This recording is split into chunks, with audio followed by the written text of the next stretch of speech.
What is up, everyone, and welcome to the Game Week 37. Just the second last game week of the season, guys. Welcome to the Game Week 37 deadline stream. How are you guys doing, first of all? How was your week? How was that massive KDB haul? If you were owning KDB and if you captained KDB like us, of course, we suffered that 1 week, the week prior. And last week was pretty amazing in terms of how, tables turned. I think it was pretty good. So, how was your game week? Hello to all of you again. Welcome to the stream. It's going to be a massive one. So much has happened from one game last night, which was the FA Cup final, of which, of course, Liverpool won. And congratulations to the Liverpool fans and to the Liverpool team. But of course, there's so much to talk about from an FPL perspective because there are a lot of variables now with the Salah injury. Again, that might be an injury, that might be a precaution. We'll talk about it, all the other details as well. And there's a lot to talk, a lot to discuss. So, of course, as always, welcome to the stream. Make sure that you add as many questions as you want to or as you can so that all your doubts are pretty much clear. You're pretty much aware of what transfers are you making because there's a lot of chaos this week. I mean, I have a certain team in place right now, which is on your screen, but that is nowhere close to my final team. I've not made my transfers yet. The only transfer that I've made right now is basically going from Salah to Son because, again, I think a lot of people are probably, maybe they're thinking that Salah might play, maybe they're thinking that Salah might play 38, but I see this as an opportunity, and of course we'll also talk about that as well. But let's see. I think it's going to be pretty interesting. I think it's going to be a long one. I think it's going to be a confusing one as well because there's so many thoughts right now, and at least I hope that I also get some clarity in terms of what moves I'm making. So we'll of course take it step by step and we'll take it one by one. Another thing, guys, we are only about 5 odd subscribers away from 1,000 subscribers, and I think it's been a massive, massive help from all of you guys. And of course, we've got so much love over the past almost a year and a half now. And make sure that you subscribe to the channel if you've not done that so far. Almost there, guys, and let's make sure that we get to that 1,000 subscribers mark in this particular stream. Hey Tushan, of course, I'm pretty sure you have a lot of questions today. I think I also have a lot of uncleared doubts or maybe certain things in my mind that I'm not very very sure of. So of course, as and when more people join, we'll get to more questions. But in general, I think I'm also not very clear in terms of whether to trust players from Liverpool now, whether to trust players from Chelsea now. I think a lot of people also still have maybe a double Chelsea. They also have Mount, for example, and whether to go for a double game week player, let's say, somebody from Leicester, for example, let's say like a Madison, maybe a Zaha. I mean, I don't remember the whole season we've hardly, taken Zaha, the likes of Zahas and Madisons and, all these kind of players. And of course, now we are kind of depending on them to save our FPL season. So I'm not sure whether that's the right approach. I'm not at all sure whether, of course, there's a lot of talk about going for double game week players. I really like Vardy, for example, and I'm not sure Vardy is probably the right way to go, right? I still think if he plays both, he could still be maybe a Kevin De Bruyne sort of a player. Could give you that much variance if, of course, you're on the right side of it. But I think a lot of people got burned by not having Kevin De Bruyne. I think specifically not having Kevin De Bruyne. And I've seen leagues, I've seen people, I've seen, and I think the current maybe rank one right now is a guy from Bangladesh, of course, Asia, and number two is probably an Indian. I think I'm not too sure there, but super super gassed about that fact. And I saw both their teams, and they've kind of gained massive ranks over the past couple of weeks, specifically the last week where that Kevin De Bruyne decision was very massive. So I think. Personally, to be honest, I've been playing this game for quite some time now, and I've never seen that sort of a variance in play. And a lot of people got devastated by that fact. Of course, I was on the right side of it, so pretty happy there. Hey Shan, again, hello to you. Your team is Edison, Cancelo, Alonso, Trent, Cash, Son, Havertz, Gordon, Coutinho, Saka, Richarlison. You've already made a move of Salah to Son, which is absolutely fine.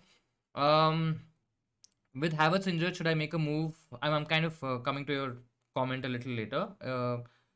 Should I make a move from Havertz to Madison or Zaha for a -4 or bench Havertz for Nketiah? I mean, you have free hit next week, so you can dead end the team in 38 so fixtures. I mean, yeah. So if you have a free hit next week, then next week doesn't really matter. I think there is more value to gain from this particular, especially when you're free hitting, right? I think there's a lot of value to gain in this particular week where you can absolutely send it, across, and you can go through. And I mean, what I mean to say is that you can take a few risks.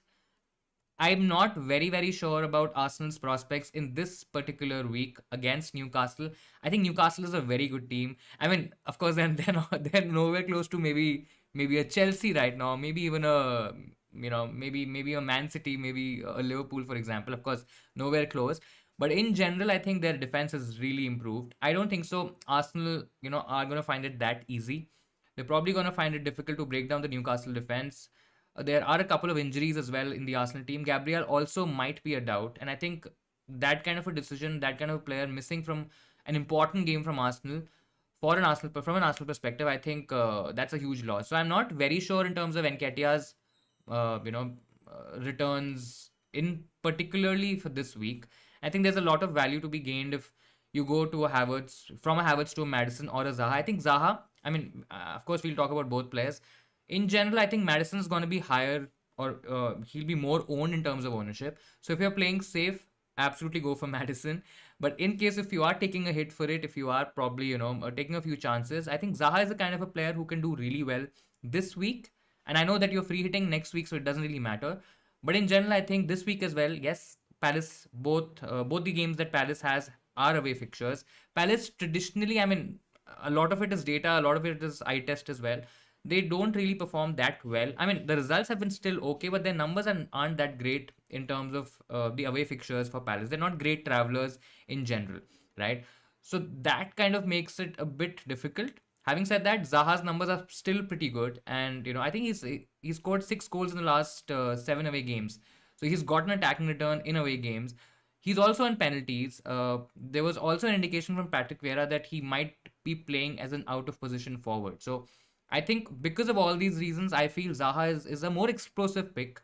Yes, he's probably a bit riskier as well because it might be bust, might be nothing from Zaha as well. But you take that chance, right? Madison, one game is against Chelsea. He looks fit, but again, he might not be a player who might end up playing 180 minutes over the 2 games. He might just end up playing 150 or 160. So I think in terms of expected minutes as well, Zaha is probably the better pick, and I'll probably make the move because there's a lot to gain here. I mean, yes, Havertz could still play. He's kind of been benched, in the Premier League over the past couple of weeks, and there is a chance that he can start, of course. But again, I mean, will Chelsea really go for it? They just need 1 point from those 2 fixtures. If Chelsea gets 1 point, they are through in the top four, and they cement their top four position. So I'm not sure whether Tuchel's absolutely going to go for it. Of course, they'll be shattered by that loss in the FA Cup final. That too over penalties. I think that was a huge loss.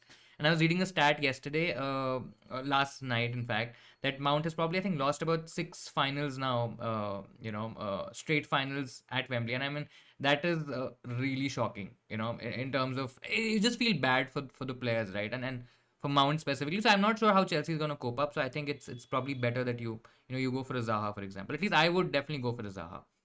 What are your transfer plans right now? So I've made one move, which is Salah to Son. That is confirmed, and that's why you see no Salah here and you see Son. So that's a confirmed move.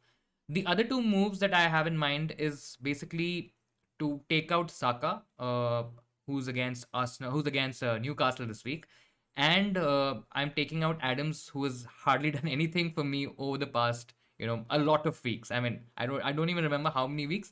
He's just not done anything for me in terms of FPL, right? So I'm taking him out. I'm getting an Ings. I think Ings, there's a slight doubt in terms of Watkins probably not starting the first game for Aston Villa. I think he will be on the bench. He might come on and play a few minutes, maybe 20, 30 minutes, maybe the last 10, 15 minutes.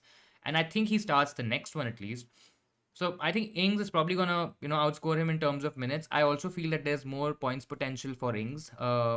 If because he's been given a lot of chances, he's been given big chances, and he's a decent. I mean, he's a better finisher. If I have to compare Watkins and Ings, I think Ings is a much better finisher. So I think Ings definitely makes a lot of sense, and Zaha also. I think. I mean, I'm okay taking out Saka as well. I wanted to take out Kulusevski. There are rumors again. We'll check and we'll update you guys in terms of any official information whether Kulusevski is out or not. But I think he's probably ill. I was scouting through a lot of Tottenham forums, and I think there are a lot of talks. In fact, most of those forums, most of those conversations don't include Kulusevski among the starting lineup, right? So there is a chance that Kulusevski also might not be available. So we can also do the Kulusevski to Zaha move. That's also a possibility, and we can keep Saka. I am keeping Kulusevski for this week in my team. Again, he's right on the 11. If he's maybe out, we'll see. But in general, he has a great game next week in 38 against Norwich. I think there's a lot of haul. I mean, there's a good FPL haul potential there, and I want to keep him for that particular fixture. So I think that's the reason of me, kind of going in terms of what I've gone for here. Nervous about this game week. Not used to this pressure I'm dealing. I mean, yeah. Right now, I think you are leading. I'm not sure by how many points, but I mean, of course, it's something new. It's something exciting as well.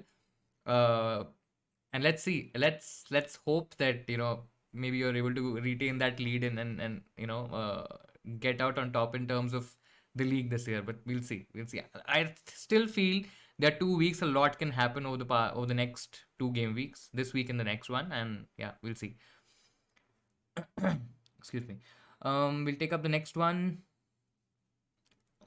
Hello, hello to you as well. Feedback on my free hit team: Pickford, Mikolenko, Cash, Digne, Sterling, KDB, Son, captain, Madison, Richarlison, Ings, Vardy. I think it's a pretty good team. I like the Vardy punt. I mean, there are chances that he might even miss the Watford. I mean, there are conversations that he might miss the Watford game, might even play 60, 70 minutes, and so that he's a bit fresher for the Chelsea game, which is probably I mean, it's not really a more relevant game because Leicester don't have anything to play for. I mean, to be very honest, they can't finish in a European spot, and they, of course, are nowhere close to being relegated at all, right? So there could be some rotation there. Vardy's just come from injury, so a lot of people are saying that he might not play 180 minutes, which could be a narrative, absolutely. But I think I like the punt on Vardy. If I am chasing, in my situation as well, if I probably was able to get Vardy, I really wanted Son. So it was a decision between Son and Vardy, and I think I really wanted Son because I wanted to captain Son. I was not very comfortable in captaining Vardy, to be honest, and that's the reason I kind of went towards Son. But I think if you're chasing, it's a very good play. I mean, a brilliant option this week.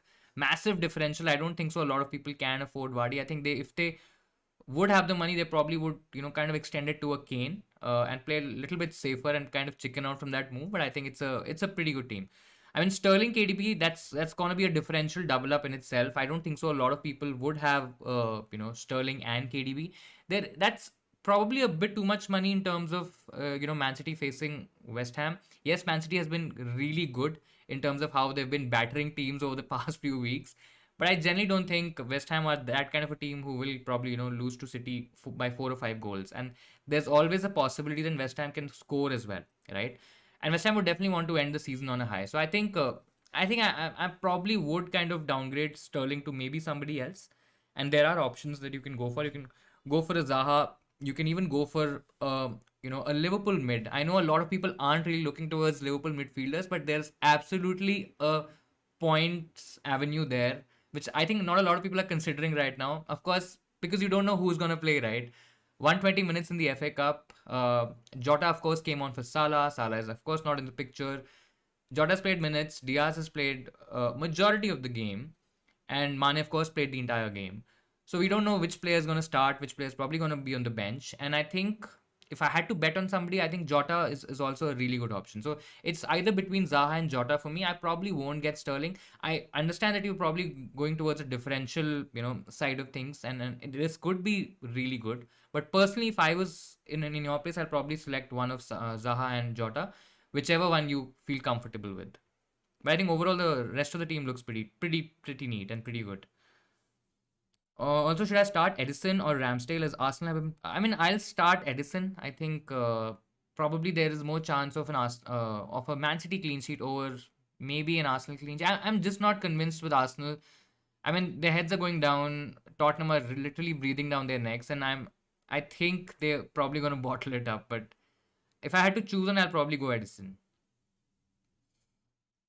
And I understand that West Ham have been good attacking wise, and they can definitely score. Man City don't have the greatest of defenses. So if you give me that argument, I think that's also pretty valid.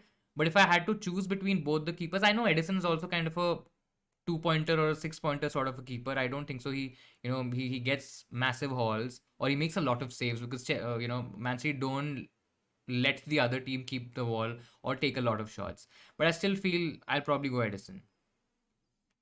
big decisions to make. This week could be impactful. I mean, yeah, absolutely, Savio. This week could also make or break or better your FPL season. If you were on the right side like me last week, I mean, this week could also make your season a lot better.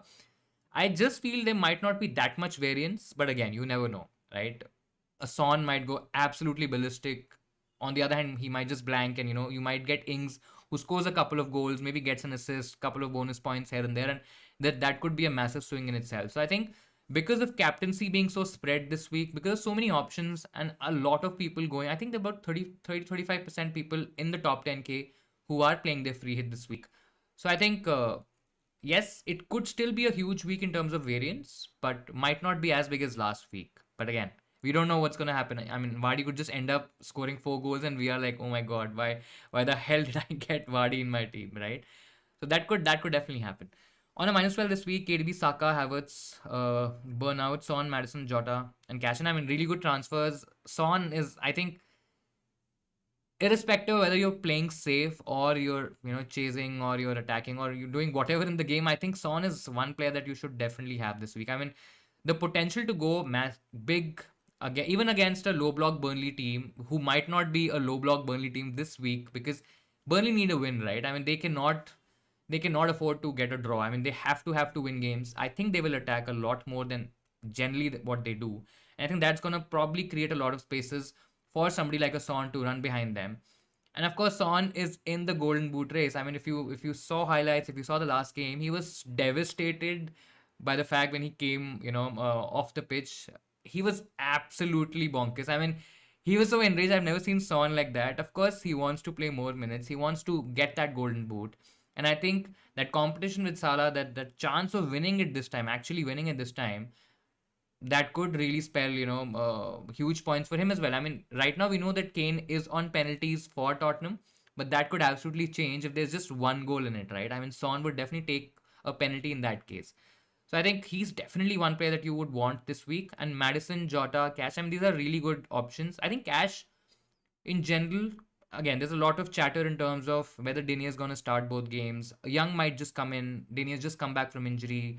What kind of lineup Gerrard is going to play in both games? I mean, there's a lot of different conversations happening, and there are a lot of different speculations that people are doing. Of course, there are different narratives that somebody might tell you, or you might read it somewhere that, of course, Digne is going to play both because Gerrard is going to play his strongest team. I mean, that is definitely a possibility. But I think in general, Cash is a slightly safer option. I don't think so there's any chance of rotation there. In terms of returns as well, I mean, yes, the underlying stats are slightly better for a Digne right now, but I don't think so there's too much in it. So I mean, if you're protecting rank, I mean, he's absolutely the one to go for.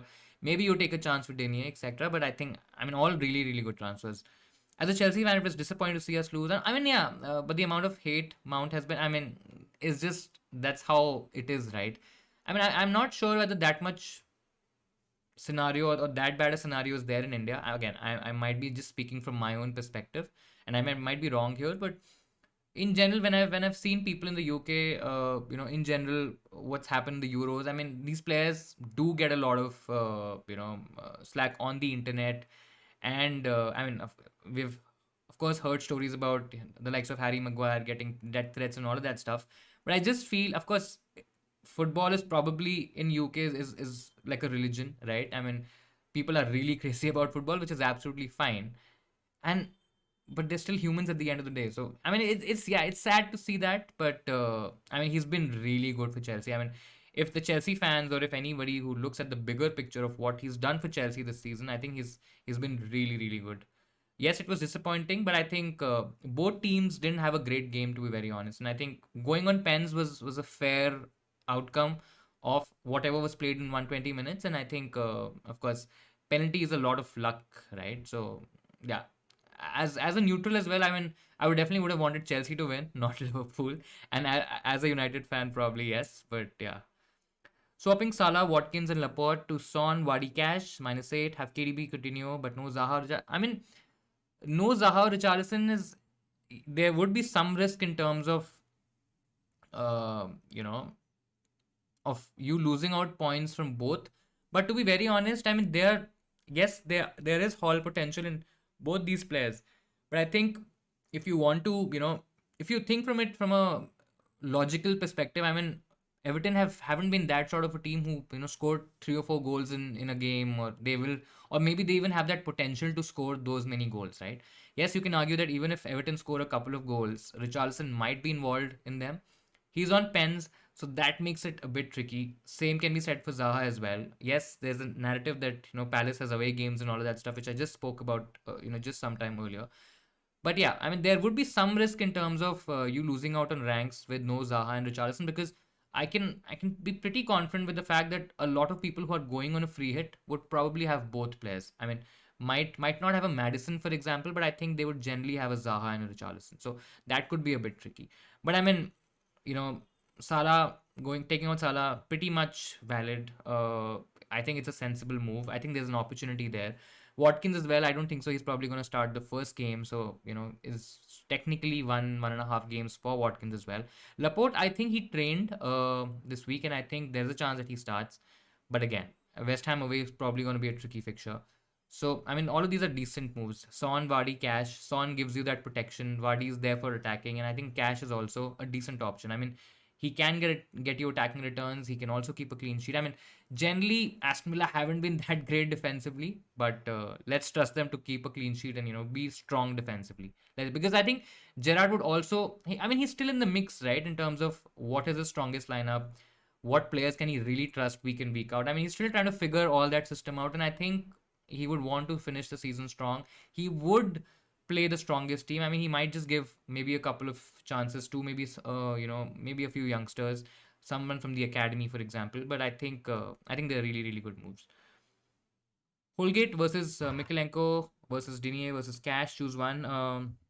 We'll also need them for game week 38. I mean, if you're looking to keep a player for game week 38, I probably won't go for a Villa defender. I understand that they're slightly, maybe from an attacking perspective, they look better this week, but they're facing Man City. Yes, I understand that Man City's defense is become slightly weaker with all those injuries and all that stuff. But I mean, I would probably keep that game in mind as well. And if you don't have a free hit, and if you are keeping that player for next week as well, I'd probably keep Mikalenko.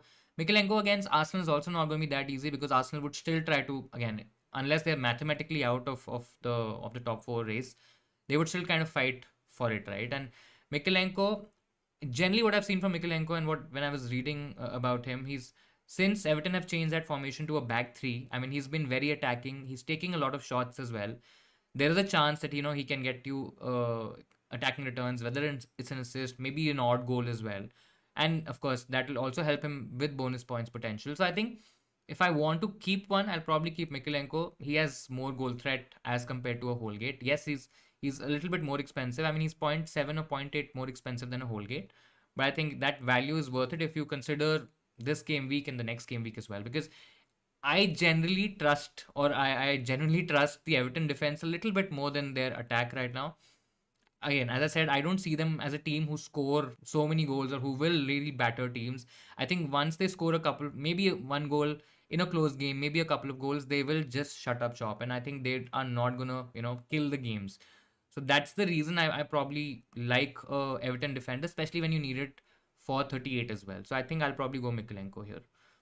Who to captain? Son, Coutinho, Zaha, or Richarlison? I don't really want to captain Zaha, Richarlison, because he picks up. I mean, yeah, Zaha picks up a lot of cards. Even Richarlison can get you that red card. I mean, imagine the likes of Zaha and Richarlison getting a red card this week. That's gonna be absolutely devastating.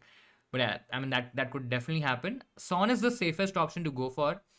So again, depending on how you're looking at the game, looking at your week, looking at your rank, and where you want to go, do you want to push on? Do you want to attack this week and the next week in terms of your rank as well? You take that call. Coutinho is slightly riskier because, again, as I said, there are a few murmurs in terms of maybe, Ings and Watkins, because generally what Gerrard and what Villa, what they do, they play two up top, right? And it would generally be Watkins plus Ings.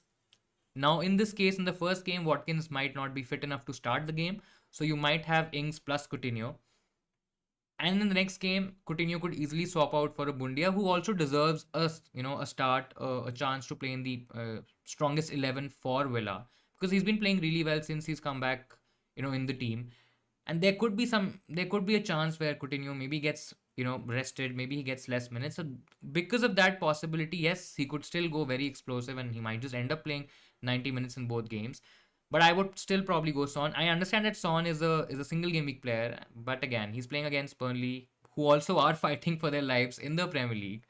But I just think that there is potential with Son, just because of that Golden Boot race, just because of that top four. I mean, there's a lot of incentive for a Son and a Tottenham right now, right? Of course, there is incentive for somebody like a Burnley as well. But I just feel that game is going to be open, and I think Spurs are going to probably score at least 2 or 3 goals in that game. So if I'm right now choosing somebody, I still would choose Son, who's also my captain this at the moment. Do you think Trent and James will play or just cameos? I mean, it totally depends on the Man City result, right? Because Man City are playing before. So if Man City drop points, and I think that's a very valid argument, if Man City drop points, Liverpool might just. I mean, it's still a very difficult task, but we've seen crazy things happening in the Premier League. I'm not referring to that United City season where City just won it at the end, but in general, I think there could be a chance where, let's say, if City drop points, somebody like a Trent, somebody like a Robertson. I think Robertson had cramp at the end of the game. And that's why he was replaced by Simicas. They can still play. Yes, I understand that Trent has played majority minutes. Robertson got a rest, so there's a chance that Robertson might start over a Trent. But if City drop points, I think there's a good chance that Trent starts. If not, if City win that game comfortably, or if they win it by any score line, I think Trent will. There's a high chance that Trent gets rested, because I don't think so. Klopp will really believe in then going out and kind of fighting for the Premier League. I think then it's his priority is definitely going to be Champions League, and he'll probably give a few opportunities to youngsters as well. Maybe a Gomez comes in, and plays instead of Trent, because there are a lot of players that can come and play in place of players like Jota, Trent, Mane, Robertson. I mean, there are able replacements who can come and play and just kind of get through the fixture. So it's going to be tricky. I think James is probably more likely to start the game than Trent. I think that's what I feel. Again, but things could be very different. But I just feel if I had to bet on one player, I think I'll bet on probably James to start more, or have a higher probability of starting in this particular week. Backing on an early fixture captain always terrifying. Thoughts on Richarlison captain? I mean, that's the thing, right? Backing on an early kickoff captaincy. I mean, it's a lot mental than anything else. I mean, yeah, you might say that a lot of times it has happened that maybe you captain a Salah, for example, maybe a big hitter, for example, and that big hitter flops or blanks in that game, and your entire game week is spoiled, right? Because your captain has already played. You're not gonna get double points from any players, and of course, it's a double game week, right? So there's so many fixtures that you might just be cursing yourself. Oh my God, why did I take that decision, right? But I mean, I understand that notion, but I personally don't believe in it. I still believe that you have to target the best fixture and the best player out there. I still believe that Son is the best option out there. Whether you go safe, whether you chase, or whatever you want to do, I still believe that Son is the best option out there. It's terrifying, of course, but I mean, yes, Richarlison is a differential option, but if I had to go for a differential pick, I'll probably go for an Ings over a Richarlison. I understand that Richarlison might, edge the likes of Ings in terms of minutes specifically, but I think Ings, if he plays, he's gonna be on pens. If Richarlison plays, he's also gonna be on pens. So there's not much to differentiate there. I just trust the Villa attack a lot more than I trust the Everton attack, because I feel that Villa can score 2, 3, even 4 goals, right? Because they have those explosive players, they have those options who can really give them a lot of attacking threat, which I really can't say for an Everton team. And as I said, Everton's defensive numbers have been way better than what they've been doing, in attack. Like last week, that match against Watford, a team which had so many injuries, so many players missing, right? You would at least expect Everton to score maybe at least one goal, and they couldn't score a single goal. It was a 0-0 draw, I think, and that just kind of made me not go towards a Richarlison. I don't have a problem with him on a free hit, but if I am personally making a move, making a transfer, he's not going to be my priority transfer. Of course, if I am trying to make some money, get some money from a certain position, and I have to fill that forward slot. Again, if I have an option between Ings and Richarlison, I'll probably go Ings. But in general, I think Richarlison for me is just a bit too. I mean, he's not captaincy material for sure. I know a lot of people are probably hyping him up, and he can still maybe score 10, 12 points. I'm not sure. But personally, for me, I don't think so. He's a captaincy option. I would still kind of go towards you know, I mean, go towards a Son, for example. I mean, he's a lot better. Start three of Nketiah, Kulusevski, Mount, Alonso, and James. I think Kulusevski's. I can't say he's definitely ill. Of course, I've not spoken to him, but I think Kulusevski is probably ill. We are still waiting some official information, maybe some leaked information in terms of any lineups. Spurs have the first game this game week, and that's why we are a bit early on the stream as well. But let's see. I mean, we might get some information. I think if I really would want to bench a particular player, I think. I mean, starting Mount, Alonso, and James, it's a bit too risky. I mean, you're depending on Chelsea a lot, right? I'll probably bench Kulusevski. I'll probably bench one of. I'll definitely bench one of Alonso and James. I don't. Yes, the fixture is good, but we don't know who's gonna play, right? We don't know which particular player will start that game. So I mean, there's a chance that Alonso might start. There's a chance that James might start. But yeah, I mean, we can't be certain about it. So let's see. I mean, if I had to pick, I'll still pick Mount. I think he should start the game, and I'll probably pick James over Alonso, and maybe one of Nketiah and Kula. I'll probably bench Alonso for sure, and maybe Kulusevski. If he's ill or if he's not available, definitely Kulusevski. In general, also I think Nketiah. I mean, Nketiah against Arsenal is also not very inspiring, if you know what I mean. Kulusevski, if he's okay, then he probably plays, and then it'll be Nketiah and Alonso on the bench. Would you captain Coutinho over Richarlison? I think I will. Coutinho, yes, again, there's a slight doubt in terms of whether he's going to play those 2 games or it might just end up being 1 or 1.5 games.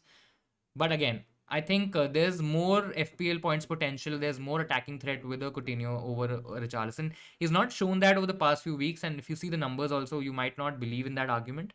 But I just feel, I mean, we've seen Coutinho really going crazy, right? With those massive double-digit hauls. And there is potential there. The fixtures are good. Villa might just be a little bit more attacking, and because they probably would want to finish strongly. And I think Coutinho, after signing the deal as well, of course he's joined Aston Villa on a permanent basis, and I think there could be some extra motivation out there. So let's see. I think I would still captain Coutinho. Could be a bit risky, I think, because of the game time. Because I don't think so, Richarlison, unless Richarlison has an injury, I don't think so he's going to miss out on any minutes, right? And you would not want Richarlison to miss any minutes, especially when you've got him as a transfer or maybe on a free hit, etc. So I think I'd still go Coutinho, but I mean, even if you go Richarlison, it's not for me, but I think it's still not a bad call. Captaincy is going to be very tricky, yes, Shashwat, and I think that's going to be very, very crucial, because if you set captaincy on the right player, and if that player bangs and does really well, I mean, there could be that variance that we're talking about, right? Last week as well, as we saw, maybe not as much as last week, but I just feel captaincy probably also, if you look at it from a different perspective, right? Now we're talking about attacking the game week, attacking the player, getting the right set of captaincy, etc. Now, when we talk about defending your rank, or thinking that a certain player might score a lot of points and I might lose out on that, because of captaincy being so spread this week, I don't think so it'll hurt you that much. You know what I mean? The ownership is not going to be, a lot of players might not have ownership as high as 100% or maybe even more than that, because of captaincy being spread so much. And again, if you get the right set of player, of course, you will be flying sky high. But in case if you don't get it right as well, you might not hurt as much as maybe past weeks. So that's definitely the case. Ings versus Wadi, who's the one? I think if we look at both the options, Ings is a lot safer. If you look at minutes, I think Ings might just inch ahead in terms of minutes as well. If you are chasing, maybe let me put it in a different way. If you are kind of trying to not go all out crazy, and let's say in your mini leagues you have a deficit of maybe 5-10 points, something like that, right? And in terms of rank as well, you're pretty much comfortable. Of course, you would want to finish as high as possible. Of course, you're playing this game to win, and finish as higher as possible. But I in general, I think Ings is a slightly safer option. When we talk about Vardy, he could be very explosive even against Chelsea. There is a chance that he can score. He loves playing against the big teams, right? That's what we've seen of Vardy. He was really good against Norwich, but I mean, the last words against Norwich really struck me because it was Norwich, right? I mean, a lot of teams are really scoring a lot of goals against Norwich. So I would probably not consider that element in terms of when I'm making that decision. But I just feel if you're really behind, I mean, if you're really chasing and you want to go absolutely crazy, then it's Vardy. Then it's definitely not Ings because I think Ings would still be captained by a fair few amount of people. I don't think so. Vardy is probably going to be owned by a lot of people. And when you captain a certain player who's not owned, of course, you get double points like we did or like somebody did with Kevin De Bruyne last week. Kevin De Bruyne's ownership around my rank was only about 25 to 30%, something around that, right? And the gain is massive. So if Vardy really flies off and he does really well, then you can gain so much that you might not feel that deficit anymore. So I think it totally depends on game state in terms of how you are playing the game, how you're thinking. If you are chasing like crazy and if you just want to go out all there, maybe have some fun, you take Vardy, you captain him. Otherwise, just go for a slightly safer pick, which is Ings in this case. Richarlison versus Son versus Vardy versus Ings. Best captain, Son, safest. I think second would be probably Ings. Third, Richarlison. Fourth, Vardy. In terms of how I'm looking at it, just because Vardy's might not play 90 in both games and one game is against Chelsea. In terms of captaincy, for me, maybe it's. I mean, I can even go and say, you know, I'll probably select Son as of course the safest, Ings, then Vardy, and then Richarlison. I think there's more potential in Vardy to gain or get you good ranks or a good rank gain, get even more FPL points than maybe Richarlison this week. So I'll probably go in that order. It's gonna be Son, Ings, Vardy, and Richarlison. Using Kulusevski, we don't have anything yet, but whatever I've read on the Spurs forums and different sources, he is definitely ill. But again, I mean, it's not official yet. How much can we trust? Of course, different sources are reporting, so that might be true. But it's still not official yet. So let's see. Let's see. We'll take up the next one. Who do you bench? Cancelo versus Robertson, Ramsdale versus Dubravka. Ramsdale versus Dubravka is actually, I mean, it's a very tough call because you probably are expecting a very close game. It's not gonna be full of goals. Dubravka also makes saves. Ramsdale. If you look at it from a defensive perspective, Arsenal definitely has the better attack. Right now, Newcastle looks like they have a slightly better defense. So it's the better attacking team versus the better defending team, right? So it's actually a bit tricky. If I had to choose one, I would still probably choose Ramsdale just because he makes more saves and just because how he keeps right and how many shots Arsenal generally concede. I think yes, he's not gotten a lot of points over the past few weeks. Arsenal have not kept a clean sheet. And it might not, I mean I won't be even surprised if Newcastle win. Maybe it's like a nil-nil sort of a game or a Newcastle 1-0 sort of a game. Ramsdale just looks like a better FPL asset overall, but I mean it's very very tricky for me. It's going to be Ramsdale slightly, but yeah, I'm not very confident in that decision at all. It could be Dubravka as well, probably after half an hour when I'm thinking about it again. Right now, probably it's going to be Ramsdale. That much is that close, right? So it's actually difficult. Who do you bench? Cancelo and among Cancelo and Robertson, I think Cancelo definitely starts. Robertson, I think he should be fine if it's just cramp, but there's not a lot of turnaround time in terms of Robertson playing this game. That's the problem, right? I mean, this was a plum fixture in terms of targeting Liverpool assets, targeting Liverpool attackers, maybe even tripling up on Liverpool. But because of the equation, because of what has happened in the FA Cup last night, I just trust Cancelo a little bit more. Having said that, Robertson definitely has the better fixture. Cancelo could have a tough time against West Ham, but and to be honest, he's not even showed that much in terms of attacking potential, right? So yes, Cancelo is probably going to start. I mean, he's much more nailed to start this one, but I mean, Robertson slightly has a better fixture. You probably take again. To depends, right? If you're playing safe, then I might go with a Cancelo. If I'm probably taking a chance with somebody starting. I mean, there's a chance that Robertson starts, and if he starts, I think he's going to do well in this game. So in that case, I'll go Robertson again. Depending on your goal, if let's say if in your case you are probably protecting rank, I think Cancelo would be the logical pick to go for. Bench one of Saka, Alonso, Trent, or Nketiah. I mean, difficult. I mean, there's so many variables involved, right? In terms of what can happen, which player can start. I mean, if I have to look at all these options, I'll probably bench. I mean, after the introduction of Nketiah and after since the time he's come into the Arsenal system, I think Saka is playing. Saka has generally less of the ball. I mean, he's not the focal point of the Arsenal team, which was the case when Nketiah was not in play. A lot of the game now revolves around Nketiah, and of course he's been really good. So if I had to bench somebody, I'll probably take a chance, maybe take a chance with the Saka. I mean, he's not hasn't shown the numbers. He hasn't been that great. He was also, I think, probably carrying a knock as well over the past few games. And I think Alonso, Trent, and Nketiah. I understand that there could be reduced minutes. There could be a benching here and there. But then again, you anyways get Saka if any one of these players get benched. So I'll probably take a chance with Alonso, Trent, and Nketiah, and I'll bench Saka. I mean, it's not an easy decision, but I'll probably that makes more sense, I think. Jota or Diaz?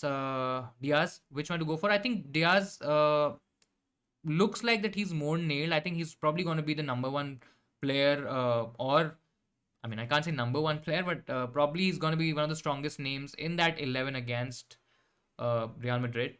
I think because of that, he might get limited minutes in the league.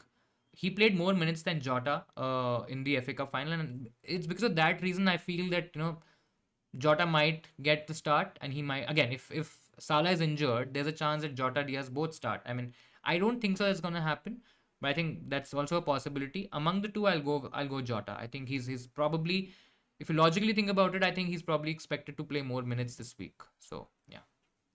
Guys, before we move on to the next set of questions, 30 odd of you are here. Make sure that you subscribe to the channel, you hit the like button. I'm not sure how far we are in terms of subscribers, but help us get to 1,000. I think we're very, very close. And I think it'll be really, really awesome. Of course, thank you again all of you for joining on today's stream. And yeah, I'm still a lot of time to go. Still a lot can happen. We can get some more information, some more news. Of course, we'll keep you guys updated. And then let's get on to the next set of questions. Pickford, Robertson, Cancelo, Digne, Coutinho, Son, captain, Kevin De Bruyne, Zaha, Gordon, Ings, Kane. Any changes required for a free hit team? I think the combination of Son and Kane is also a great option to go for in terms of the free hit. I think a lot of people are considering only one. And when I say only one, I don't think so. No, anyone's not considering Son. I mean, I've hardly seen any teams that only have Kane, right? Either they have Kane and Son, or they only have Son. So I think in that scenario, this also could be a great differential. And as an alternate option, I think it's a really good draft.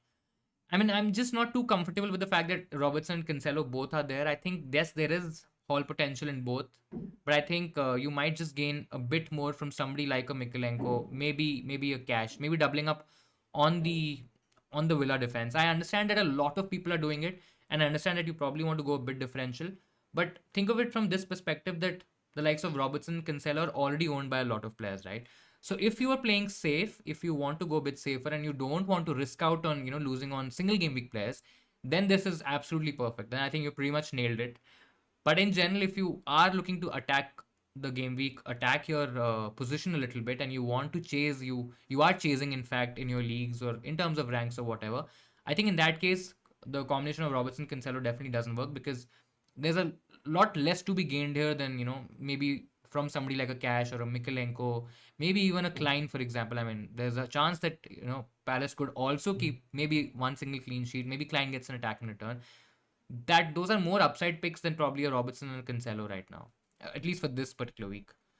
Rest, I think I really like the team. Son captain, Kevin De Bruyne, Zaha, Gordon again. If you want to downgrade Kane, but I probably won't. I mean, I think Gordon, I would always prefer somebody, maybe a better option, maybe a Madison as well. But for that, I think you'll have to downgrade a Kane to somebody else, maybe a Robertson to somebody else. And I think you can actually do that. There is more value if you see from a logical perspective, Robertson plus Gordon versus, let's say, like a Cash and maybe a Madison. Just do the math again. I have not done it here. And in my head, I'm pretty bad at it. But if the math works out, I think that's a much better combination than what you have right now. Thoughts on Salah and Broha to Luis Diaz and Wadi? If you're chasing, this works really well. I think Salah to anyways Diaz works well. Among Diaz and Jota, I know Diaz can also start and he can also be explosive. But thinking from it from a practical sense, I think Jota makes more sense. Diaz is definitely the first choice player in terms of those front three when compared to, let's say, a Firmino or maybe maybe a Jota, for example. And I think if I had to go for a Liverpool mid, I'd probably go for Jota right now. But I mean, if you trust Diaz, if you trust him to do score, to start and any of the front three or whosoever starts in that front three, right? Against Southampton, I think they're going to do well. It's just that we are not able to figure out who are the people who are going to start, and can we really trust our gut and go out and say that I'm going to go for this player and this will actually work. Nobody knows that. I mean, I can also not know it. Absolutely not. I'm also speculating. I'm also creating a narrative, building a story in terms of my head, in terms of what I think, and that could match with what you have in mind. But I just feel for me it's probably Jota. And again, do the math here, but and I think Vardy is also a really good option. So if you can do Jota and Vardy, that would be my preferred options. But if you feel Diaz is the one to go for, I think go for it. Vardy is also risky, and if you're playing safe, if you're trying to protect rank, I mean, then Vardy is probably not the option. I think then you go for somebody like a Richarlison, maybe a Ings, maybe something like that, rather than going for a Vardy. But overall, if I was you, I would definitely do it. But in my case, I wanted Son, so I couldn't go for Vardy. If Trent can get benched, then it's feasible to transfer out Trent for Mikalenko and then play. I mean, you can. It's just one game week. I think there is a chance that you catch hold of a Trent who's on the bench and you don't lose out on anything. But just keep in mind that if he plays, I think he's gonna do well. I think Liverpool will keep a clean sheet in this one. Yes, they have a few injuries now, a few doubts in terms of some players carrying knocks and all of that stuff. But I just feel that Liverpool are, they're gonna probably score 3 or 4 goals in that game. Whosoever plays, let's assume that we are having somebody or decent options who are playing. I think they're gonna batter Southampton. So it's risky, and if you're okay taking that risk, if you are okay losing out on those points, those ranks, and trying to go for the upside with Mikalenko, I mean, at the end of the day, we are taking out a Liverpool premium asset and getting in an Everton defender, and from an Everton team who were almost about to get relegated. I don't think so they will now, but I mean, you can understand what's the narrative here, right? There is risk involved, but I think if this was me, I'll still do it, because there are points to be gained here, there are ranks to be gained here, so I'll absolutely go for it. As much as I hate for Liverpool to win 20, I'll be poetic if I mean, yeah, it'll be really crazy if City lose the title from here, and let's say Liverpool score 6 or 7 goals against Southampton, they go absolutely crazy. Could happen. I mean, could happen, right? Of course, you remember the United season and how we lost and the way we lost. It was bad, right? Yeah, I mean the 10th year anniversary of Aguero. It is just. I mean that could absolutely happen. Oh my god! As a United fan, you will just lose it. I mean, of course, any team, whether it's City or Liverpool, winning the title, that as a United fan, it hurts.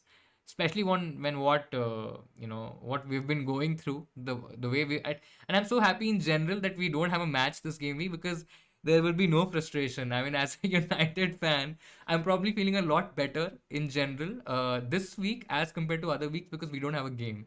So there's nothing to rant about. There's nothing that can go wrong because we're not playing, right? Again, last game, next game week against Palace, we can absolutely bottle it all over again. But I'm so glad the season's ending. And next season, of course, there's a lot of hope and all of that stuff. We will talk about all those things. But yeah, I just want the season to kind of get over now. Uh, let's go.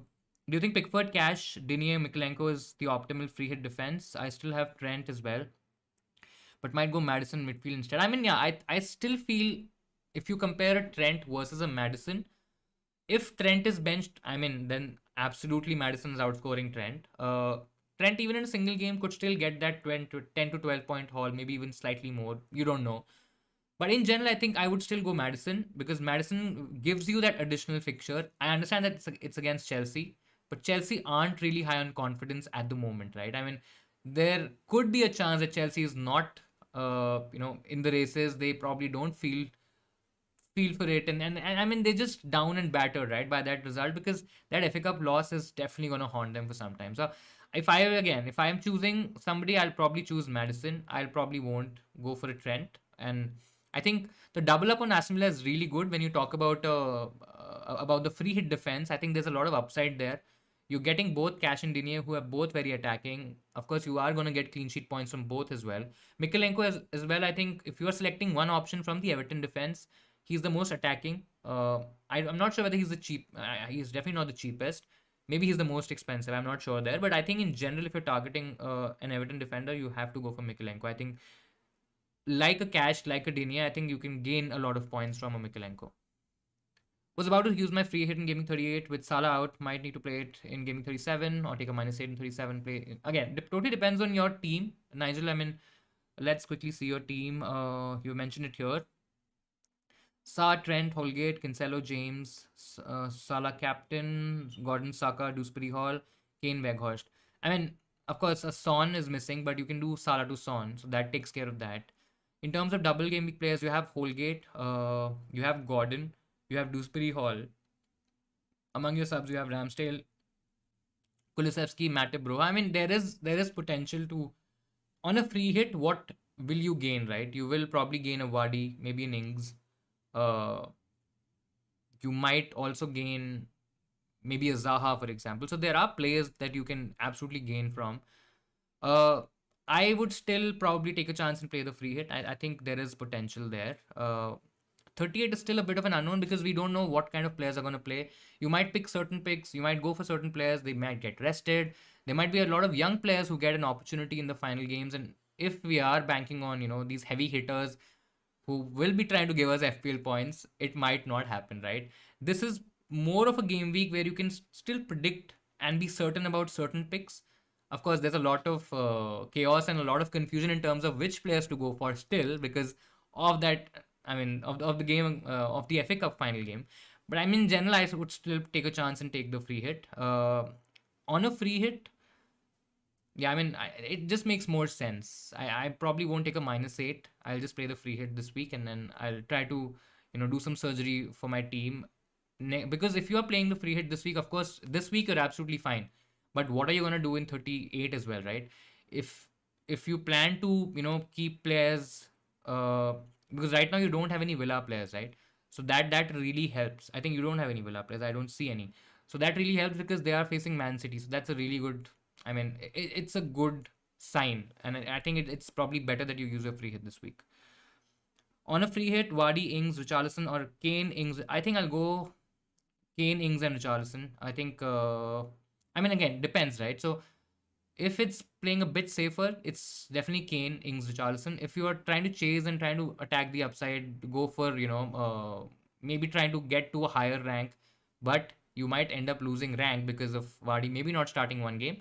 Having said that, again, personally, if it's me, if I'm choosing on a free hit, I'll go Vardy, Ings, and Richarlison. I probably would take the cover with Son as the Tottenham player and as a Tottenham attacker because I still feel Kane is not going to outscore Son. I think there'll be a lot of opportunity for Son to get goals. I think he's definitely. I still feel that he's probably not going to pass to Kane for him to score. He's going to shoot on sight. He's definitely going to take shots, and I think I'll probably just go Son and then go for the more upside with body. Son and Kane or Son and KDB. Um, I mean Kane. It's basically Kane versus KDB, right? KDB has a slightly tougher fixture. Kane can still do well this week. If I had to select, I'm not sure whether this is on a free hit or not, but I mean, in general, I think I'll go Kane because Kane also has a good fixture next week, which is Norwich. Yes, Villa is facing Man City, which could be a decent game for Man City. Again, I'm not saying Villa might just, make it very tight or might just, again, there's a possibility that they might lose by 3 or 4 goals as well, right? On the final day, crazy things happen. Man City might be nervy as well. You don't know. So I'll probably go Son and Kane. Yes, there's a lot riding on the fourth spot as well, and I think Son and Kane both combine really well. It's against Burnley and against Norwich, better set of fixtures. I'll probably go Son and Kane. Nigel, you're saying out Salah, Saka, Broha, in Zaha, Son, Richarlison. I think I like it. Richarlison will kind of cover a decent amount of ownership. Same can be said for Zaha as well. I think so. I mean, it's a safe -8. I don't think of it as a very risky sort of a -8. I think it's pretty much safe. Wadi, Gordon, or Weghorst, Zaha. So it's, I mean, the matchup is technically between, if you see Gordon and Weghorst, I don't really consider them really good options. So it's probably between Vardy and Zaha. Zaha's going to get more minutes. Vardy's a little bit risky. If you're chasing, then go Vardy plus Gordon. I think that's probably the better option. If you're playing a bit safer, maybe trying to protect rank, then it's Weghorst Zaha. Re-tempted by Trossard. I mean, yeah, I mean, there's a lot of talk around different double game week players and how on what kind of options we can go for, right? That much that, so that we've not kind of considered or figured out some really good differential, single game week players. And Leeds are facing Brighton, so Brighton's facing Leeds this week, and I mean, I'm just not sure what to make out of that matchup, because Leeds definitely again need to win. Brighton are a good defense. Brighton are playing away from home. Leeds home at home are slightly better. So I'm not sure what to make of this fixture from a Brighton defense. When you talk about Trossard, Trossard is a decent option to go for this week. I don't really trust the Leeds defense at all. I mean, they could really collapse and concede a lot of goals.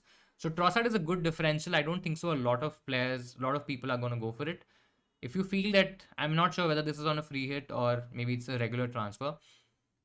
In general, again, if you're trying to protect rank, Trossard might not be the one. But again, if you're going all crazy, maybe trying to gain ranks, chase points, Trossard could still be a decent option.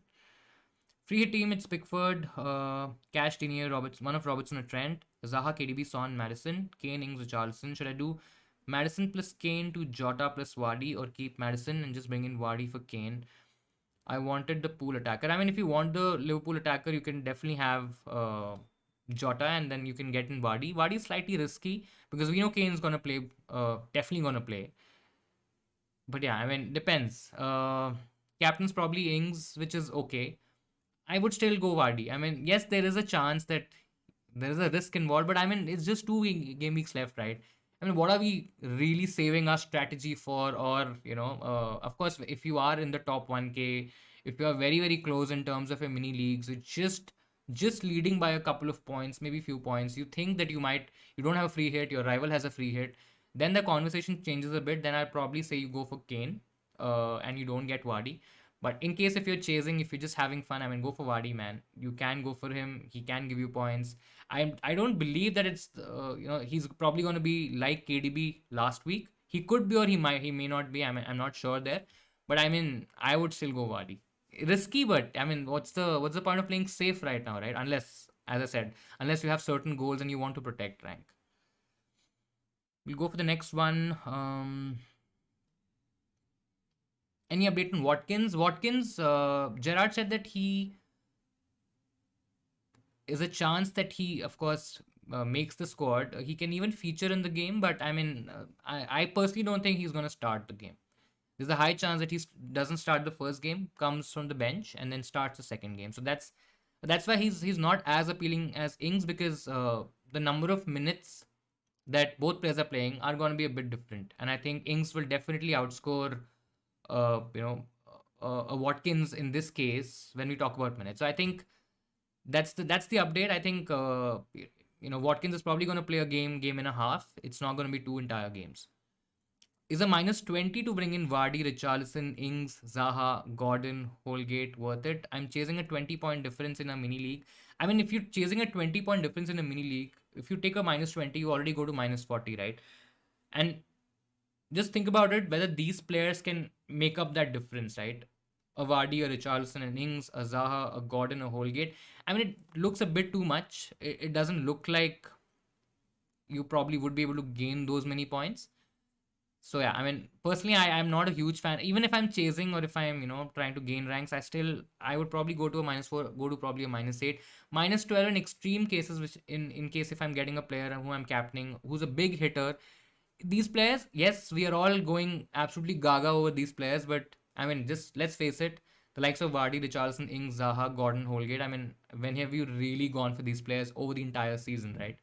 And when have we taken hits for these players? So yes, I understand it's a double game week, but I think minus 20 is still a too big of a difference to kind of make from these set of players. If it was a KDB last week, maybe a Son a few weeks earlier, I probably would have been a little more confident. But I mean, yeah, I just don't trust this combination of players to give you that additional 20 points. Again, this is me talking about these set of players. I don't know what the rival is, or what is he doing, or like, I mean, what kind of players does he have? Is he on a free hit? I don't know all those details. In general, it just feels too big of a difference to kind of make up. I've nothing to play for in FPL at this stage. I mean, yeah, just for fun, minus go for a -8. Take out Trent, Salah, and Pookie. Mikolenko ings on. I think it's a good. I mean, it's a good. It's a safe -8. As I said, if this was a Vardy, for example, then it would have become a little bit trickier and a little bit riskier. But I think it's a safe -8. And bench Havertz for rings. Yeah, I think I'll still bench Havertz for rings. That's not a bad call.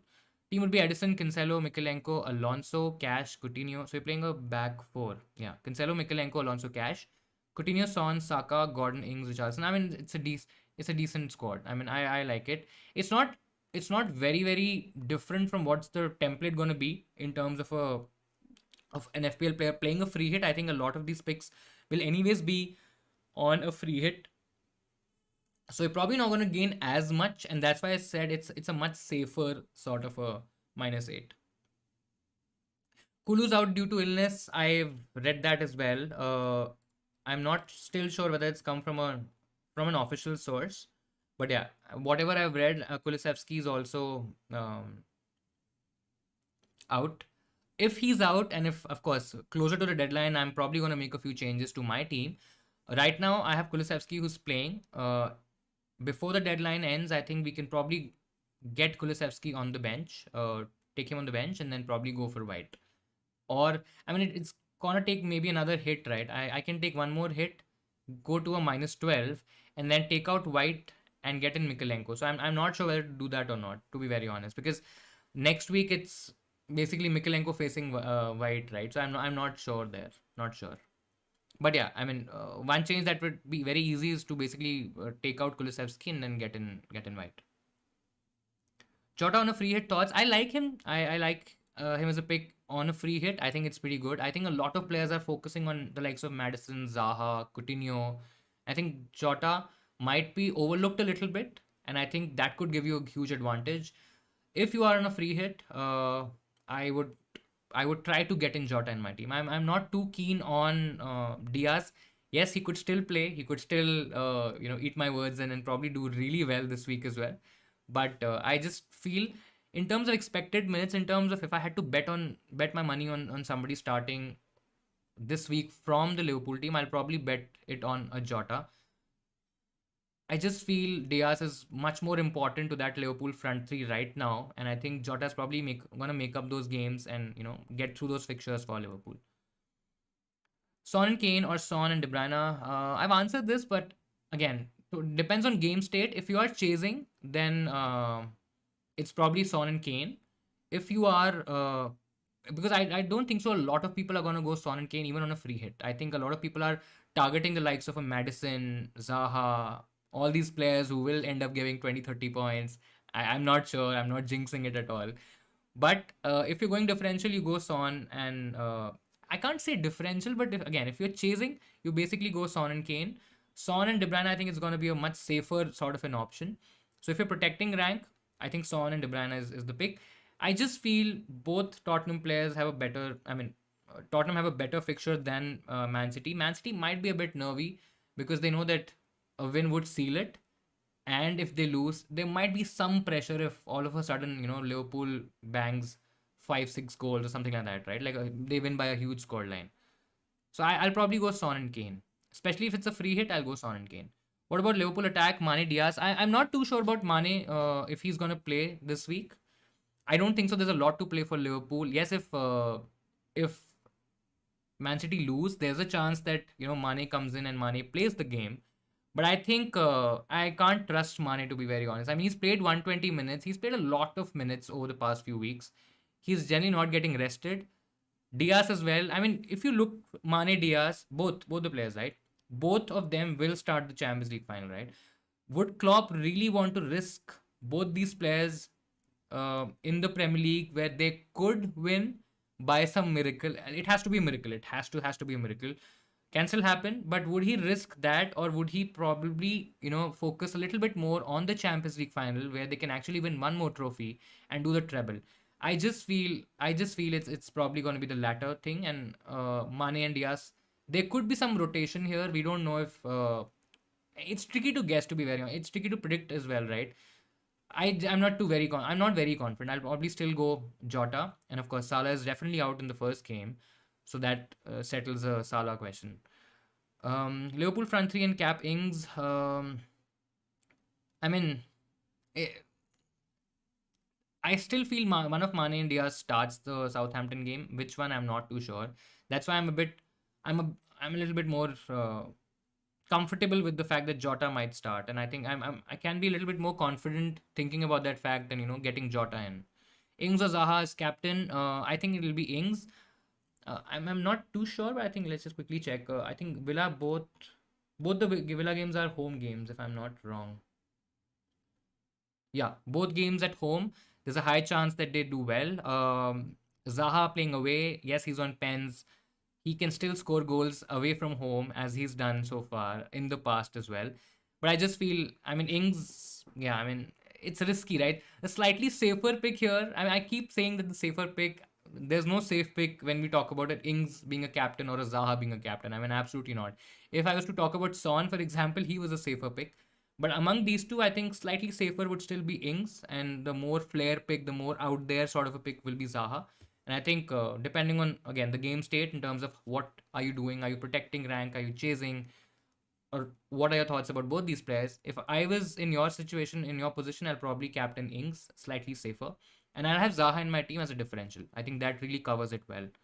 There's a chance of getting news of Vardy starting versus Watford before the deadline. I mean, there could be again, there could be some leaks, maybe something that comes out, but yeah, unless it comes out from an official source, I personally I won't really trust it, and I'll probably go with my gut in terms of what I am kind of thinking. Yeah, let's see. We'll take up the next question. Will there be a free hard? I mean, why did I say hard? Will there be a free hit draft for next game week for people who want to finish the season off in style? I mean, we'll do one thing. We'll probably do it on a stream. If you guys are up for it, we'll do it live on the stream where we'll make a couple of safer drafts. We can also make a couple of crazy out there kind of drafts. I think that'll be really really fun. And of course, would love to hear your inputs and your thoughts in terms of how you are thinking of Game Week 38 as a free hit, right? Because I think most of the people are going for a free hit in 37, which looks like a more logical play. But I mean, FPL, you can argue logic works to a certain extent, and after that, it's a lot of luck. I mean, I know a lot of people might not say it or might not believe in it, but there's still a lot of luck element involved in the game. Morning to you as well, Rubber Ducky. I like your name. Jota or Madison on a free hit. I like Jota more. You already have Vardy, then I'll definitely go Jota. I mean, if you already have Vardy, you have some sort of a Tottenham, some sort of a Leicester cover. I think it'll be Jota and Vardy. Kane and Zaha or De Bruyne or Richarlison. De Bruyne, Richarlison safer. Kane and Zaha. If you're chasing, it has to be Kane and Zaha. I mean, De Bruyne has a trickier fixture. I'm absolutely dead sure that he's gonna start this game. There's no chance that he gets benched. It's an important game for City. If they win, I think they're done and they've won the league. But I still feel, depending on your game state and depending on how you are doing, I think for me it's gonna be Kane and Zaha. But yeah, De Bruyne and Richarlison is a safer option to go for. Hello to you, Sunny. Zinchenko thoughts, please. I mean, I probably won't go Zinchenko. I don't trust the Man City defense. I understand that they can still keep a clean sheet. If I had to, make an assumption in terms of what's going to happen in terms of the Man City backline, it's going to be Zinchenko, Cancelo playing his fullbacks, and it's going to be Ake and Laporte. I think Laporte trained, and I think he's going to play. But I just don't trust that defense, right? I mean, there are chances that they can concede. West Ham will be playing a full strength squad. I think they would still want to end their season on a bit of a high. Of course, they've had a decent season. They have a pretty good season, in fact, especially in Europe. And I think there's a chance that they will go all out attack. And yes, a Zinchenko could give you an assist, could give you attacking returns. But I mean, I just feel a better picks who have maybe an additional fixture, maybe a Cash, maybe a Dean, maybe a Mikkel. I can't say Mikalenko. I'm not that confident when I talk about a Mikalenko versus a Zinchenko, but I just feel they're better picks. Castagna plus Vardy or Robertson plus Coutinho. Castagna, Vardy, again, the same conversation, right? If you're chasing Castagna, Vardy, Castagna, will he start? Maybe. Vardy, will he start both games? Again, a maybe. So there's a lot of risk here. I mean, if you're really, really chasing, if you really want to take a lot of risk, you go for this. Otherwise, it's Robertson and Coutinho. On a free hit, I mean, if I was you on a free hit, I'll probably try to take another a different defender instead of Castagna. I just don't trust the Leicester defense, especially against Chelsea. I mean, I'm not sure whether they can keep a clean sheet against Chelsea. Not sure what state will Chelsea be in at that point of time, but I just feel I'll probably go Vardy with a different defender.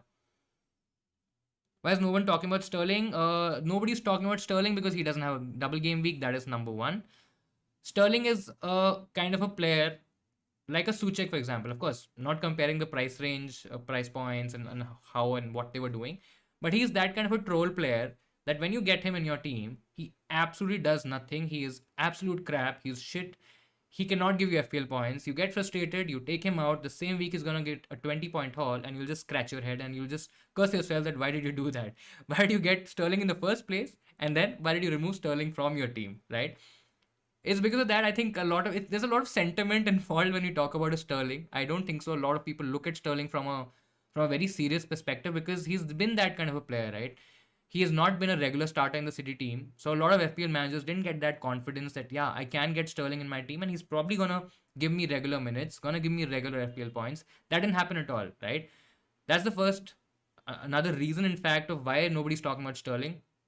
If I had to still kind of go towards a player from Man City, I didn't get Kevin De Bruyne this week or last week, right? I got him a couple of weeks back before that 4 goal performance. So my decision or my thinking is definitely not influenced by that 4 goals and could have been a lot more, which happened. It's not influenced by that, but I still feel that Kevin De Bruyne is probably the better asset. Sterling, you never know, he can be benched.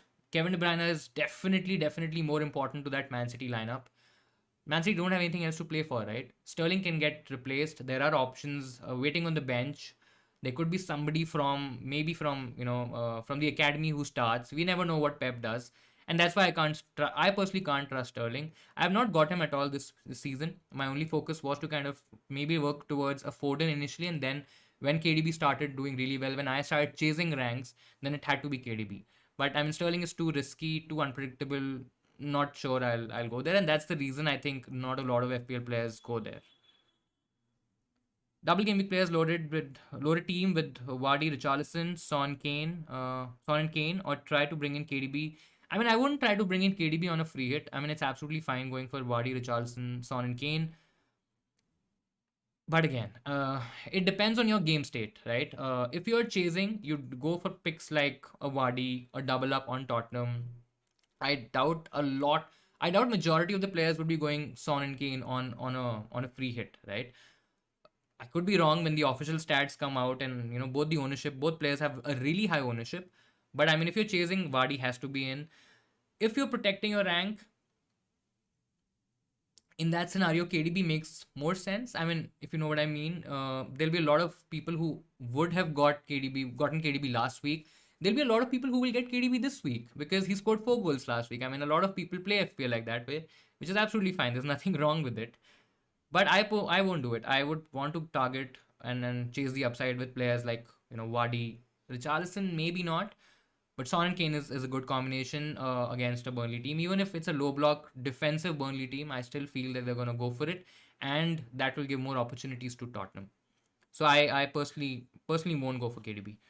Pickford, Cash, Cancelo, Digne, Mikalenko, Coutinho, Son, Captain, Kevin De Bruyne, Zaha, Ings, Kane. Any changes required for free hit team? You have 1.4 in the bank. Any upgrades on Gordon? Gordon is, I think, 4.5, 4.6. 1.4 will probably give you 6 million in the bank. I don't think there are any decent options in that price range. You have Pickford, Cash, Cancelo. I mean, it's a good team. I probably won't change anything. I like the team as is. Rafinha to Zaha or Kulu to Zaha? I think it'll be Rafinha to Zaha. I think Kulusevski, he might be ill, which we are still yet to confirm officially. But I just trust Kulusevski and even if Tottenham has been a troll team for a lot of weeks this year, I know they can still troll us. But Kulusevski against Norwich could be FPL points, could be a lot of FPL points. So I'm personally also trying to keep him in my team. Let's see what happens. Let's see how that turns out. But I think in general, I'll probably take out Rafinha and get in Zaha. Jota, KDB, Madison, choose two. It'll be Jota. Playing safe, it'll be Jota, KDB. It'll be KDB, Madison. Sorry, if you're playing safe, it's KDB, Madison. If you're chasing, if you're behind in your mini leagues, if you want to gain more rank, it has to be Jota and Madison. Kane, Madison, Digne, or Wadi, Jota, Castagna. Kane, Madison, Digne, or Wadi, Jota. I just don't like the Castagna pick. I'm just not too bullish on Leicester keeping clean sheets. If I want to keep Leicester or a Leicester defender, I'll probably keep somebody like Schmeichel, but I still feel Pickford is the better pick there. I am not just very confident on Castagna, and for that reason, I'll probably go Kane, Madison, Digne. But I like Vardy as a differential. I like him as a pick. I'm not sure a lot of people can make space for a Kane, Vardy, Son, maybe another big hitter, maybe going very heavy in defense. I don't think so. A lot of people would be able to do that. I mean, I don't think so it'll be possible as well. But yeah, just don't like the Castagna pick. Saka, Pukki, Ramsdale, and Salah for Ings, Zaha, Pickford, and Son. You're taking out Pukki, you're taking out Saka, which is absolutely fine. Taking out Ramsdale, I also want to do that. I can't do that. Salah is also. I mean, it's a good set of transfers. I'll do it. I'm not sure how many hits you're taking for this. I mean, at a bare minimum, you'll probably be taking a -8, or maybe it's a -12. But yeah, I mean, still a decent set of moves. Opinion Zinchenko, I've already mentioned it. It's going to be a tough game. He's definitely going to start. Whether City can keep a clean sheet, maybe, maybe not. City are definitely going to be a little bit nervy. The better picks. I mean, there are just better options out there than Zinchenko. I'll probably look elsewhere. If I had to go very safe on City, I'll probably go Cancelo. But even if I'm chasing, I won't go Zinchenko. Should I take a -4 for Zaha to take Saka out? If no, who should I start between Nketiah and Saka? I'll start Nketiah. I think he's been a more impactful player for Arsenal since he's been on since he's been playing regularly. I'm not sure who's going to be on pens. Could be Saka, could be somebody else. But I just trust Nketiah a little bit more at the moment. Of course, Saka has been a much better player. He's played more football. He's been a regular in the Arsenal setup. But right now, if you ask me, I think Nketiah is a slightly better pick. And I'll personally do Zaha to Saka for a -4. I think there are points, Saka to Zaha, yeah. There are points to be gained there. And I think, I'm not sure what's your plan for Game Week 38. But I think if you're on a free hit, it doesn't really matter. But if you are not on a free hit, if you don't have it, then he also has a good game against Man United where we can absolutely crush or get crushed and we can concede goals. Zaha playing against his own club. I mean, we give motivation to all players, to all teams who are having bad days, bad seasons, and we give them chances. We will definitely give chances to Palace as well. And yeah, I mean, I think it's a good transfer. I have my triple captain who to give it to. Safest is Son. Gonna go differential, go Ings if you have Ings. If you don't have Ings, maybe then you'll probably would think of going towards a Coutinho. If you don't have Coutinho, then it's a Richarlison. If you really want to take a bit of a risk, then probably go to cash. But I mean, these are all difficult choices. I mean, triple captain is going to be tricky this week. Just imagine a narrative that in the last 10 minutes, Peter Drury shouts Coutinho on the 10th year anniversary of Aguero, and Coutinho Ings Gerrard defeating City for I mean, no man, I don't want that. It has, I mean, that season where United lost in the dying seconds of the Premier League season, I've still not gotten over it. It's been a decade, and no, no, no, no. It'll be hard. I think it'll be really, really hard to get over it. So let's hope it doesn't happen. Hello to you, Imad, as well. Hope you're doing fine. Welcome to the stream. Abhishek is saying thank you for captaining KDB last week. Can it be done with Zaha this week? Should we consider Trossard? I mean, I won't consider Trossard. I mean, there are better options to go for. Trossard against Leeds. I understand that the fixture is really good. Leeds are struggling. They might get relegated. They might be demotivated. Not sure what the state is going to be there. Trossard has been performing really well. He's been getting a lot of FPL points. I think he's probably second or third highest among all FPL players over the past 4 or 5 game weeks. I think 4 game weeks. But I would still, I mean, yeah, I'm not there with Zaha as well. I probably would want to captain a Villa player and maybe an Ings, maybe a Coutinho. But yeah, if you don't have them, you go Zaha. I won't consider Trossard, to be honest. I'm still going a bit.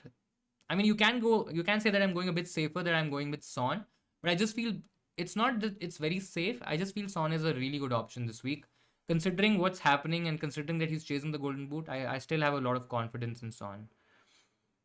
Jota or Mahrez on a free hit, I'll go Jota. Mahrez could start, but it's too much of a risk. Son or Zaha for Salah. Son. I mean, I think that's not a conversation to be had. I think Son is a. I mean, I'm very bullish on Son and his potential for points, and the chances of him scoring goals. Son or Zaha for Salah. I think I've mentioned this. It's Son. What captain and transfers are you thinking about for your team? So I already did one transfer. It was Salah to Son. I have right now on your screen, if you see, there is Zaha in my team. Original team doesn't have Zaha. It has Saka, so I've done Saka to Zaha. That's for a -4, and then I've done Adams to Ings for another hit. That's basically 2 hits. I've taken a -8. I've not done it yet. I'll probably do it a little bit closer to the deadline. Just waiting on the news of Kulusevski, if he's officially out and if we get a leaked lineup or if we get some information about Kulusevski, then we'll see. But I want to keep him for the for the Norwich game, and I think that excuse me, that could be a lot of FPL points. So if we get confirmed news that Kulusevski is out, I mean he goes out, and I then probably go with White. Not very happy. I mean I've kind of struggled with this Arsenal defense, with the double Arsenal defense. And if I can, of course, I can take out White and I can get in Mikalenko for another -4. That'll be -12. But yeah, I'll be left with a lot of players that I don't like for next week, and I don't have a free hit available, so I might not take that hit. Is Kai Havertz starting? I think he will. There are chances that he will start. Mount, the likes of Mount, Lukaku, they've played a lot of minutes recently. Even Pulisic is getting minutes now. Ziyech is also getting minutes. I think, but when we talk about a particular player starting for Chelsea, I think Havertz will start. How he does and what state are Chelsea in and all of that stuff, I'm not too sure. But I just feel Havertz will start this game. Richarlison or Ings for Pookie for a -4. I'll go Ings. Yeah, I mean a bit safer, I think, in terms of ownership, right? When we talk about ownership, which means how many players will be owning that particular player, I think Richarlison is the safer one. There'll be a lot of people owning Richarlison. I'm not saying it's the better option, but it's just that if you want to protect from an ownership perspective, if you are trying to protect rank, etc., and if you feel that you might lose out on ranks or on your lead, for example, because somebody also gets a Richarlison in, then you probably go a bit defensive and you get in Richarlison. Otherwise, I think Ings has a higher ceiling this week, I feel, as compared to Richarlison, because Aston Villa are a bit more expressive in attack. They're a bit stronger as well. Everton have good defensive numbers. They have better defensive numbers than Aston Villa. And I generally feel that Everton don't score. I mean, I've not seen them scoring 3 or 4 goals in games. I mean, once they score a couple of goals, maybe a single goal, they go very defensive. They go on the defense. They go, they try to shut shop and they try to hold their position, which is probably not the best sign when you want an attacker from the same team. I think that is the reason I probably think Ings is the better option. My thoughts for not going for free hit in 37 is both City and Pool may be nervous, and predicting the results for the double game week teams is very difficult. I mean, yeah, it's absolutely fine if you feel that I feel City is definitely going to be nervous. I'm not again sure how or where or in what state will Liverpool come out, because they've just won the FA Cup. They've won a couple of trophies. They, I mean, the City fixture would define what happens to Liverpool and that mentality for that game, right? If City's already won, I don't think so. Liverpool will be coming in that mentality where they'll be going all out, and they'll probably be taking it to the final day. I think there are chances that Pool might just say that yes, of course we've had a great season, but City have been the better team. Of course, we pulled a lot of gap, but we want to focus on the Champions League now, and I think that should be our main priority. League is probably out of reach right now, and probably we shouldn't focus there. Ramsey or Sanchez, goalkeeper. That's another thing that I'm debating in my head. I want to go Sanchez, and I might still go for Sanchez ahead of Ramsdale. I mean, so it's basically Leeds versus uh, Newcastle, right? Which team do you fancy more in terms of scoring a goal? I think Brighton could keep a clean sheet. Being very honest, I think Brighton could actually keep a clean sheet. Kane or Vardy, safer Kane, more riskier Vardy. Chasing, if you're chasing, go Vardy. If you're playing safe, go Kane. And 38 can have many shocks. I mean, yeah, 38 could be a very different game week in terms of what we are thinking of the game week to be. There could be a lot of changes, there could be a lot of rotation, there could be absolute chaos, and we might just think that, we just want to forget this game week and probably move on to the next season. That could absolutely happen, right? And yeah, that would be a bit of a downer, but yeah, I mean, let's see. Let's see. The upside of free hit in Gaming 38 is that all the games are at 8:30, so you will definitely get lineup news. I mean, you will get expected lineups. You might even get some leaks in terms of information, which players are playing, etc. All of that stuff, and that could absolutely happen. So that's a bit of an advantage. But again, how much do we get it from what sources? I mean, there will be a lot of rumors, there'll be a lot of leaks, there'll be a lot of fake news as well. I mean, I'm absolutely dead sure on it. There'll be a lot of people, predicting lineups and giving you this information on Twitter. But unless it's from a verified account, it's from an account, maybe a journalist, maybe somebody internal to the team and all that stuff. You maybe trust that source, otherwise don't. I mean, because I know for a fact there'll be a lot of rumors, and I've seen a lot of people getting burnt by that information as well. So take all that information with a pinch of salt, make your own decisions, go with your gut, and then take that final call. Sterling and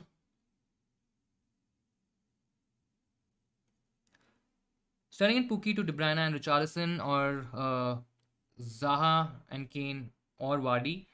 So Sterling and Pookie to De Bruyne and Richarlison. I mean, I'll probably go Zaha and Vardy. I think that's a really really. I mean, it's a risky combination. You might end up losing a lot of points, but there could be a lot of gains as well. So it's risky for sure. It's risky, but if you're playing safe, if you are trying to protect your rank, protect your lead, if you're leading by a little bit, maybe it's a small margin in your mini league, you go De Bruyne and Richarlison. Otherwise, you go Zaha and Wadi. I think that's a really, really strong, a very risky but a very strong combination. Son is my captain. He's gonna. I mean, let's hope so. Let's really, really hope so. Son is my captain too at the moment, and I might not shift from him. Pretty much set. I think I'm pretty much set, at least there, in terms of what I want. But yeah, let's see. Mikalenko, Digne. I'll probably go Digne because of the attacking upside. Might be a little bit more than Mikalenko. Would you take a hit to get in Richarlison? Already have Zaha and Wadi. Again, depends on which player you're taking out, right? Based on that, I'll probably be able to answer it in a better way. But a combination of Zaha, I mean, of course, they're different positions, but a Richarlison plus Wadi, and then accompanying that with a Zaha. I'm not sure whether this is a free hit question or not, but I mean, of course, it's not a free hit. If you're taking a hit, it won't be a free hit. But I think I'll probably take that call. I'll make that move. It's a good. I think it's a good. Would be a good call. Of course, if something happens, I'm not to be blamed. But yeah, let's see. Congratulations! Oh my God, we've reached 1K. I didn't realize. Thank you so much, guys. It really really has been a pleasure talking to you guys.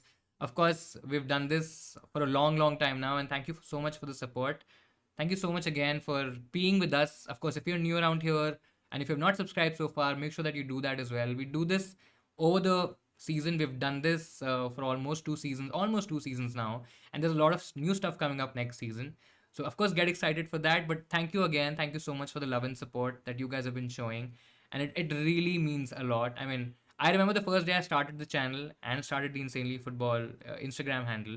And we've come a long way and really far from there. So thank you for your support. And, let's hope we crack and we kill it next season as well. Captain Vardy, risky. I mean, I don't like the idea of captaining. I understand that Vardy is a very. I mean, I can say that he's hyped. I can maybe say that he might be your Kevin De Bruyne, and if you are kind of being sore on the fact that Kevin De Bruyne was not there in your team last week, and you want to make up, in terms of ranks, in terms of those places, you are a bit sour in terms of not catching that haul. If you're taking that into consideration and then you're making this call, probably don't do it. It might not end, it might not end well for you. It might not work out for you. But I mean, in general, I like Wadi as a pick, but I mean, captaining him is a bit too much. Even for me, somebody who likes taking, a bit of a chance, likes going for the upside. I think for me also, it's probably going to be, a bit risky. Your free hit team, if you can share it, or you have, it's Pickford, Digne, Cash, Matip, Zaha, Jota, Madison, Son, Ings, Kane, Richarlison. What do you think?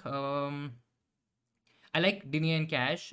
Matip is somebody that I'm not too confident on. If I had to go for somebody, I'll probably go for a Everton. I mean, I'm okay going for an Everton double up as well. If you feel Matip is going to start this game, you go for him. But yeah, I'm not. I mean, Matip, he's not a sort of a player who can really give you consistent return. I mean, he's done well. I mean, there's no denying. I understand that you can come to an argument where you say that Matip has outscored a lot of Liverpool defenders, and then certain players who do really well from an attacking sense, who have great creative numbers and all that stuff, and that's an absolutely valid argument. But it's just not a flair pick, right? I mean, it sounds very boring when you say Matip. There are options that you can go for, maybe from Everton. Might not be the fanciest. I mean, of course, when we talk about Everton defense, who has been struggling all season, and suddenly we are hyping them so much, could go wrong. If you feeling confident about Matip, go for it. I personally am not very bullish on Matip, because I think there are better options to go for. In terms of other picks, I like your team. It's Zaha, Jota, Madison, Son, Ings, Kane, Richarlison. I think it's a really, really good team. I think it's going to be pretty much a template team. I'm still not sure how much Kane and Son's combined ownership is going to be. It could be a lot higher than what I'm anticipating, but I like your team. I think it's a good team. Kano Wadi, depending on or what objective you have this week, man, whether you're playing safe, if you are trying to catch up ranks, and trying to gain on your mini league rivals, etc., I think you go Wadi.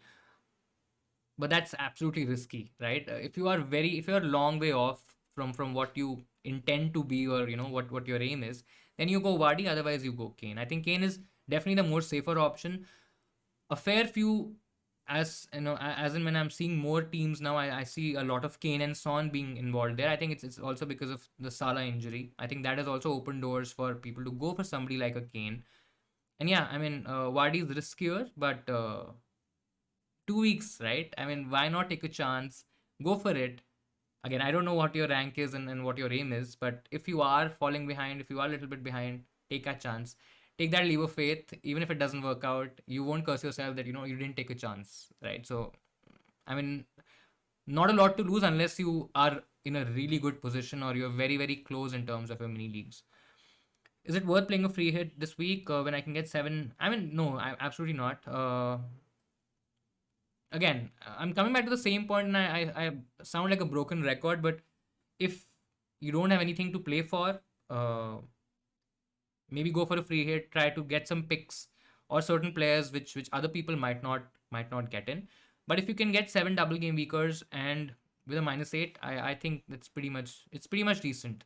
Also depends on what double game week players you're going for, right? If you're going for players which are very, very popular, then you might not gain that much from those players, because see, from a logical perspective, it makes a lot of sense, considering that you go for somebody very popular, let's say like a Cash, maybe even Zaha is very popular this week, right? We go for these kind of players on a -8. Now, a lot of free hitters would already be having these players, right? So the absolute gain that you will be getting from these players, that's always going to be a lot lesser, considering that you've taken a hit for them, right? So you might not gain as much as you probably are thinking that, okay, I've gotten these players, there may be differentials, and I might gain a lot. Of course, you can still gain a lot, but that absolute gain is going to be lower because you've taken a hit for it. Who should I start? Anyone. Cody versus Norwich, Saka and Ketia. I mean, I don't want to say it, Cody versus Norwich, but that looks like a clean sheet. Saka and Ketia, that could be. I mean, I really don't want to say this, but I probably would start Cody. I mean, I'm okay benching Arsenal picks, and I'm sure when I say this, Arsenal's probably going to smash Newcastle. I don't think so that's going to happen. What I've seen from Newcastle, what football we've seen, what data we've read, I mean, it's generally looking good for Cody as a clean sheet. It's looking a bit trickier for Nketiah and Saka. If I had to choose between those two, I'm still favoring Nketiah a little bit, but I personally don't like to start defenders versus attackers. But in this case, logically, it makes a lot more sense. Sure, free hit draft. I have made a free hit draft. In fact, a couple of free hit drafts. So there's one video that we made, but I think that included Salah. But now, of course, Salah is not in the picture. You can go to the Instagram channel Insanely Football. It's at the rate Insanely Football. We've also put some stories in terms of the updated free hit drafts. So if you want to see, you can see there. I think there'll be some detailed information in terms of which picks we've gone for, what's the overall thinking, and you can get more information from there. I might not be able to tell you the entire free hit. In general, I would like the combination of a Wadi, Ings, and a Richarlison. Of course, I would want Son in my team. I'm okay letting go of a Cancelo, a Robertson, a Trent for this week. I'm okay going for maybe double ups with Everton, with maybe let's say like a Pickford plus Mikalenko and then Cash plus Lucas Digne, and play a back three instead. So these are probably core picks that I would want. Of course, I would also kind of get to a Madison. Maybe also try to go for a Zaha. Again, if you want to go a bit differential, you go for a Liverpool attacker.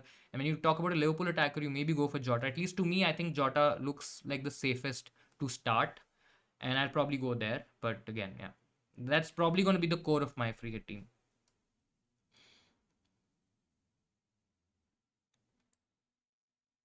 Havertz had a hamstring pull yesterday before the match, and therefore he wasn't in the squad. Then I think I might have missed that information. Apologies for that, but I think in that case, I don't think so. He's gonna feature. If that is the scenario, I'll anyways. I mean, I'm not very heavy on Havertz anyways. If you have Havertz and you're planning to bench him, that's a sensible call. If you have Havertz and if you downgrade him or maybe change him to a different midfielder, that's also pretty much sensible because there's more upside to be gained with maybe a different player, right? I can probably still think of keeping a Mount in my team or keeping maybe an Alonso or maybe a James in my team. But Havertz is somebody that, and thank you for the information, Shan. But Havertz is anyway somebody that I'm not very comfortable keeping in my team, especially of course if if I don't have a free hit to play. Ings captain as a differential, I think it's a good option. Looks like that he's gonna start both games. Looks like a better option than Richarlison again. Famous last words, but I just feel Ings is probably. I mean, Ings and Aston Villa as a team, I think they're more likely to score more goals than let's say an Everton team. And Ketia to Ings worth a -4. I think it is. If you have a plan for him in 38, again, if you're playing the free hit in 38, absolutely perfect. But if you plan to bench him, maybe change him for a different striker, I don't know what your plan is there. But just have that thought as well in mind in terms of when you're making this move because he's playing Man City next week, and that might not be the ideal. I mean, he can still score against Man City, but that might not be the ideal or the most preferred fixture out there, right? So for a hit, I'll still do it. Salah to Zaha and Nketiah to Wadi for a -4. I think it's a really really good ploy. I mean, yes, there are chances that Zaha blanks. Of course, there are chances. I mean, even if you're thinking that Zaha might not blank and he's absolutely gonna nail it, and he goes crazy in those two away fixtures where Palace have generally been struggling as a traveling team. Having said that, Zaha has still been scoring goals away from home. It could really really go big or it might just go bust, right? And if you're chasing, I mean, it's a really I like that combination of a Zaha and a Wadi. There's a lot of risk involved, so if you are trying to protect rank, you probably don't do it. But I think in general, I think it's a really really good combination. Wadi and Jota or Kane or Madison, Kane and Madison. Safer is Kane and Madison. Both ownerships are going to be high, a lot higher. If you're chasing, you go Wadi and Jota. I don't think so. A lot of people would go Jota. I mean, Jota's ownership on a free hit, especially, is going to be a lot lesser than let's say like a Madison or let's say like a Zaha. Maybe not Coutinho because I've not seen a lot of drafts where people have gone for Coutinho on the free hit. Yes, there are people like me who have had Coutinho for the longest period of time, but on a free hit draft, I've not seen them a lot. Um, Who to start between Nketiah, James, and Alonso? I'll probably start James. I think he can start the game against Leicester, and I think it's a good game. It's a good fixture. It's just a bit trickier to kind of understand what mentally how will Chelsea react, and what kind of a space would they be in. They just need 1 point to finish in the top four. So whether they will be really motivated to pull out a really good squad and go for that win, that's actually very debatable. But if I had to put my money on somebody, I'll probably still go James because of the upside. I mean, yes, Nketiah can still give you points, but the upside with James, especially when Chelsea can keep a clean sheet as well, I think that's really, really huge. Hey Raghav, looks like I'm late. I mean, yeah, we've been streaming for the past hour and a half, maybe something like that, and we'll be here for another hour or so. So, I mean, there's still a lot of time. Make sure that you add your questions, and we'll take it from there. What are your thoughts after the Premier League? Would you still be making some content? How do you plan on keeping this channel and subscribers busy? Interesting. So the idea, of course, I have a few ideas in mind. One of the ideas is basically having a transfer playlist, where what I'm thinking is that I still have to kind of debate in my head, and of course, you know, then in terms of how many videos and what kind of what is the intensity of the content. But there'll be specific videos coming out on transfer news, which will cover all the rumors, all the official news, everything that is going on in the football space after the actual playing football is over, because there's a lot of interest. There are a lot of people who want to know about what's happening there. And there'll be definitely one playlist where we'll be talking about transfers on a very regular basis. We'll be trying to cover different angles, different editions, different teams, different leagues across the world, because there'll be a lot of transfer activity. There will be a lot of movement, across continents. So that's definitely one playlist. The second playlist that we are planning to make is probably make a few casual football videos where we stitch in some clips. We basically take some specific topics in terms of what do we want to do. Let's say, for example, we maybe do a highlight reel of sorts where we show the best goals, for example, or maybe show the show specific maybe Man City how they won the league. So we probably make a video on that. So I think it'll be a bit. I can't say it'll be random, but I think it'll be interesting because it'll cover a wide gamut of topics, right? So that is something still in my works and still in my head in terms of how I want to kind of show it. But that's definitely another playlist. Another playlist I want to do is, because I've been ranting so much on these streams and I've been talking about United so much. I probably was thinking of starting a United playlist, and that probably would be happening across the season. And that's definitely another content side that I'll be making, which will of course go across the entire year, but we'll be starting much before that. So all these 2 months there'll be a lot of content, and I think we'll be a lot busy, and I think you will be a lot engaged as well. So yeah, do let me know in case if you want to see any specific stuff. Always ready for a chat on Instagram, and you can always DM me in terms of what do you want to see on the channel, what will interest you or what makes you happy when it comes about football, because there's a lot that can be done, right? Should I get in Wadi or Rings? Already gotten Villa players in Coutinho and Cash, but got no Leicester players. I mean, again, in your position, if you're not really playing for something, or if you just want to have some fun, I'll probably just get in Wadi and take a bit of a chance. Why not?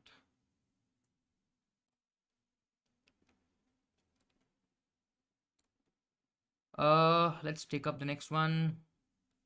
Simply FPL raid. Let's go. Oh, okay. I mean, that raid was insane. I mean, that was an FPL focal raid that happened, and initially it was really really weird because you know I kind of didn't understand what was happening. I kind of thought it's spam, and I didn't know what to do, what to say, what to react, or how to react. But of course, I got it a bit later and felt very dumb about it. But yeah, I mean, it was pretty awesome. Madison versus Barnes or both. I won't go both for sure. I'll definitely go Madison. Looks like the better player. Looks like he's gonna get more minutes. I mean, with Barnes, you don't know, right? Whether he's gonna start both games. Is he now nailed? Whether he's gonna, maybe share minutes with somebody else. Maybe Lookman comes into play. And so not sure there. Madison is definitely more creative. I think he's more nailed as well. And I think Madison's definitely had the best season under, in a Leicester shirt. So I think if I had to choose one, I would definitely go Madison. Yes, the effective ownership of Madison is going to be a bit higher. So I'm not sure how much of a gain will I get from a Madison. But I mean, if I really, really have to trust, let's take out EA from the picture, right? Let's take out the effective ownership from the picture. I still feel Madison is the better pick here. Zahar Madison, if you are, by the way, if your rank is 58, I mean, it's absolutely crazy. What a season. If it's 58 in, I'm not sure whether it's in the world or in India, but if it's 58 in the world, it is absolutely crazy. Congratulations for a great season. And if you want to protect rank, again, depends on what you want to do in that scenario as well, right? You are still faced with the same dilemma, whether you attack and try to gain as much as ranks as possible, or whether you just try to hold your, top 50 or that sort of position. Based on that, you take a call. Safer is Madison for sure. I think more people will have Madison in their teams as compared to maybe a Zaha. Could be a possibility. Raghav, your team is Schmeichel, Dubravka, James, Laporte, Cancelo, Trent, Robertson, Son, Coutinho, Salah, Saka, Kulusevski, Mateta, Broha, and Ketia. Defense is pretty much fucked for this week. Any transfer suggestions? I have one transfer and 0.3 million in the bank. Want to attack rank? I mean, James Laporte is still okay. He's still not bad, but you have a double up in terms of Man City. Then Trent Robertson as well. I mean, yeah, it's a there's a lot of money involved in there, and I mean, I can definitely downgrade one of Trent or Robertson. Looks like Robertson probably will play if the cramp thing is fine. I think there's a chance that Trent can get rested. Robertson already got his rest, so I maybe take one out and maybe go for a different defender. I maybe go for Cash, or I think the safer is Cash. If you want to go a bit different, you probably go towards Lucas Digne. That also is a good option, but Cash is just slightly safer. But yeah, I mean, you will have to take out money from your defense to kind of generate money elsewhere as well, because elsewhere it doesn't look that bad. I mean, Son, Coutinho, Saka. Saka, I'm not a huge fan this week, but I mean, in general, it's a decent pick. Salah, Kulusevski as well. I mean, Kulusevski can be something else as well. So you can probably downgrade a Trent, for example, and especially when you are trying to attack, right? You take out Trent, you downgrade him to a Cash, for example, and then you maybe upgrade Kulisevsky to maybe a different player. You can of course go for Zaha. You can of course go for even I'm not sure how much that funds will be, but or a different option could be downgrading Salah to just that particular player, and upgrading a Mateta or a Broha, maybe one of those to a Kane. That could also happen. And if you make these three moves, I think you'll probably have to take a -8, which I think should be okay. I mean, it's not the end of the world if you take a -8 for that. Rodrigo over Gordon, I probably won't go there. I mean, I don't even like Gordon, to be very honest. I mean, there are better options. Of course, I understand that he's a cheap enabler, and he helps you get a good squad and have like a good fifth midfielder who can maybe maybe he's in your team, maybe he's on your bench. I'm not sure what you're doing with him, but I mean, still don't trust Rodrigo, to be very honest. I'll still have Gordon. Will Laporte start? Looks likely. I mean, looks like that he's going to start. He trained as well, and Man City don't really have a lot of options in defense, right? So I think, and again, they don't have anything else to play for. So I think Laporte might start along with Nathan Ake in the center of defense. Is Lucas Digne ill? Not sure if we have read something like that. Let's just quickly see. I mean, I'm not seeing anything like that. Yeah, I've not seen anything like that. If you have any news, make sure that you share it with us as well. But if you've read it somewhere, maybe a tweet, maybe an official account, maybe something like that, just share it with us as well. But I have not seen anything like that. As far as I know, I mean, he's not ill. Mount for Zaha. I mean, I don't mind that move. Looks like that he can still start this week. But yeah, I mean, Mount is the safer option to go for here, right? I mean, the Watford game in Game Week 38 is really good. That could be probably a tennis score. Maybe that could be a massive game.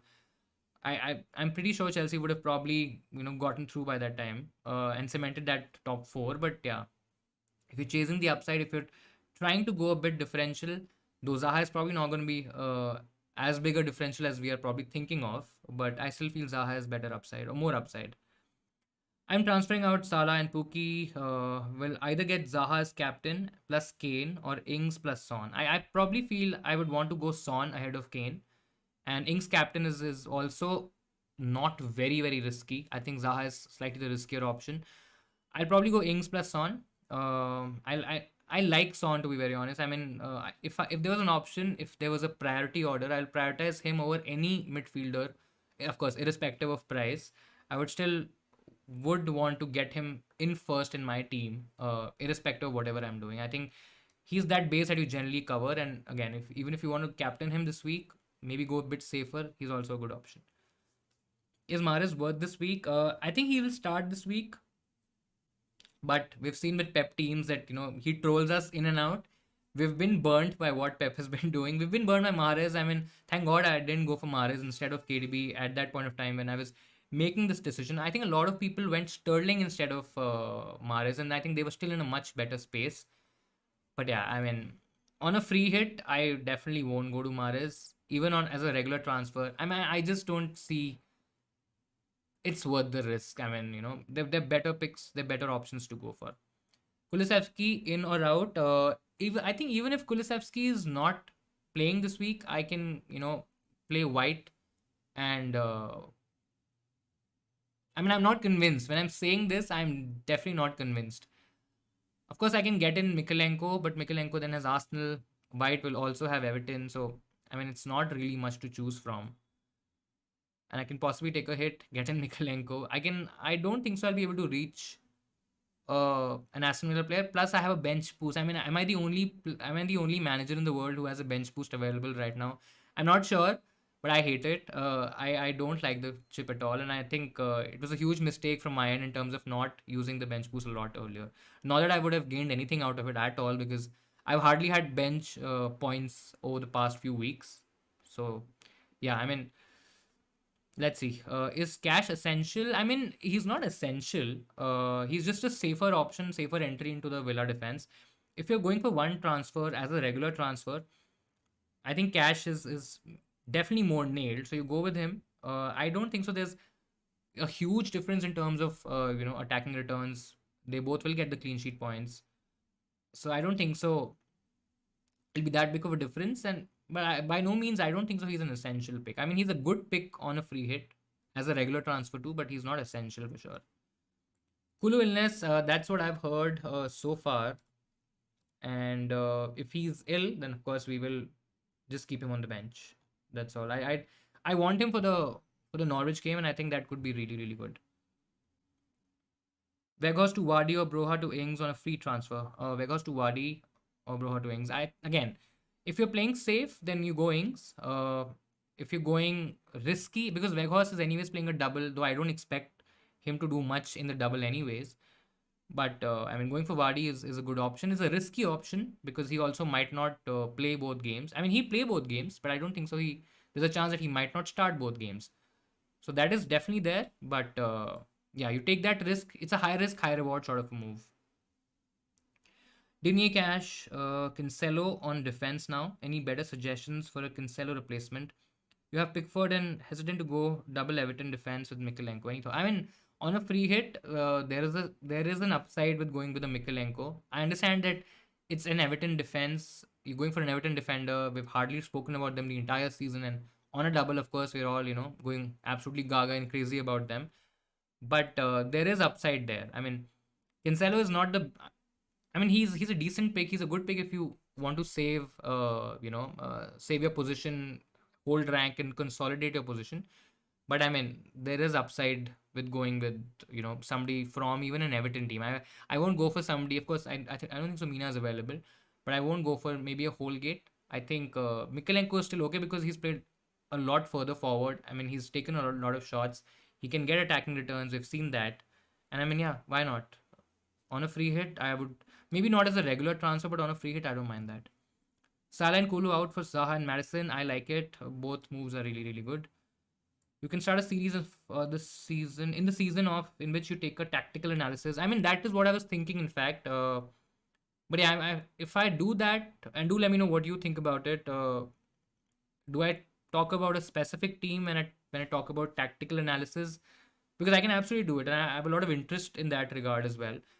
Um, or should I make a series of all 20 teams and how they did in the season, and that's a really really good idea. I mean, can do that. Of course, there'll be a lot of research and all that involved, but I mean, not a bad idea. We'll see. But yeah, I mean, could be a playlist of different teams, and their tactical analysis, how they went about in the season, how they fared out, and what could happen the next season. I mean, what are the I mean, that would definitely be a series where we talk about what are the expectations from different teams. Now, how do I tie that to FPL? We'll have to see that, but I mean, that definitely could be one of the options. You also have the bench boost left. I'll have to maybe look back at the chat. Just give me some more context in terms of what do you mean by that? I might have missed your earlier comment. Captain Richarlison or Son. Son's safest. If you're trying to protect rank, consolidate rank, you go Son. He's gonna really really. I mean, I am betting on Son doing well. He's gonna go for that golden boot. He looked visibly frustrated in the last game, and there's a high chance that Son, he does well. Kane also kind of helps. I mean, the tables have turned this season, right? Kane helping Son, assisting Son for his goals. We always see the other side of the story. But yeah, I mean, safer is Son. Maybe if I mean, if this was Son versus Ings, I would have been a little more comfortable, captaining Ings. But when I say captain Son or Richarlison, I'm just not very very confident of Richarlison. I mean, I just don't trust the Everton attack that much. Benchboost is such a troll. Chip carried the whole season and used in the last week without doublers. Still only got 20 points on the bench. I mean, yeah, after 12 point hit, if you get 20, that's not really a lot. So it's not really gaining a lot from that particular chip, right? So I mean, it has been a troll chip. I don't even think it's necessary. I mean, there could be something else. Of course, I also have some ideas in terms of what could really make FPL interesting. I would love to hear your thoughts as well. But yeah, not a huge fan of the bench boost. I still have bench boost left, and I look at that bench. I have Dennis who's injured, who's definitely going to be injured. I have to replace him next week. There aren't really a lot of options. I probably downgrade a big hitter and then get some money and maybe go to a different player, but we'll see.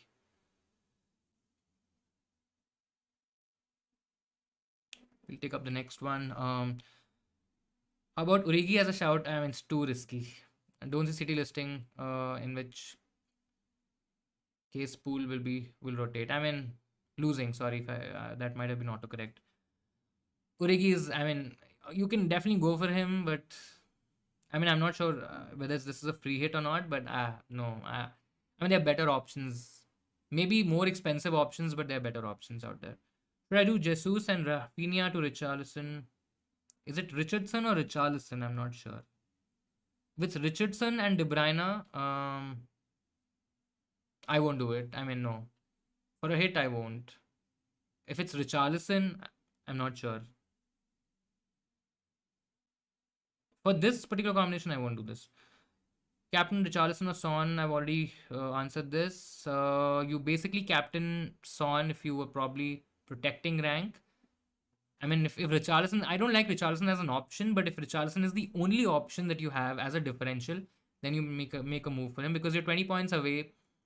I think I'm not sure what your opponent team is, but I'm pretty sure he's gonna go for a safer captaincy option. And in that scenario, I mean, you chase the upside, you try to go a bit different from what the leader is doing, and you try to gain as many points as you can. Salah for Son and Kulusevski for Zaha. I like both. Kulusevski is ill. I mean, apparently he is. I mean, still it's not from an official source, but yeah. I mean, let's believe that he's ill. Uh, yeah, but I like the option. I personally want to keep Kulusevski for next week because I don't have enough money to go to a Madison. I would have wanted Madison, but I don't have that much money. And that'll be for another hit because I don't have any chips. And I've already made one move, so I've already made one transfer. And whatever more transfers I'll be making, I'll be taking more hits for that. So I'm not too sure.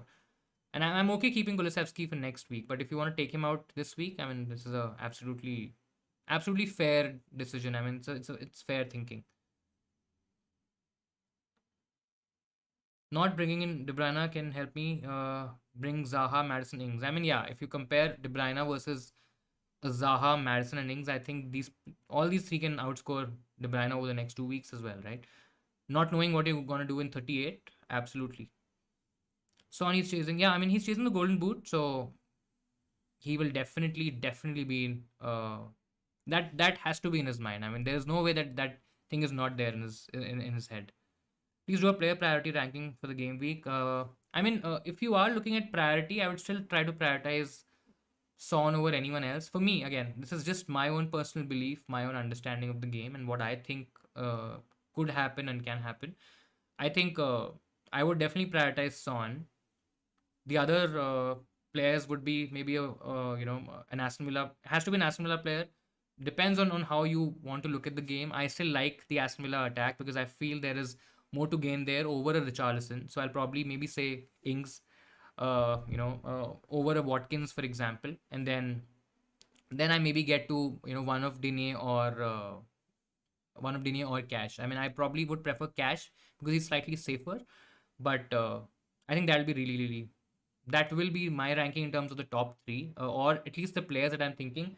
Uh, if I want to go, maybe chase the upside, I probably would double up on the. Again, I'm not sure whether this is a free hit in terms of whether you're asking for a free hit or a regular transfer, because that ranking will slightly be different. But I would definitely prioritize Son, then I'll prioritize the Villa attackers, and then I'll probably prioritize the Everton players. Maybe ahead of.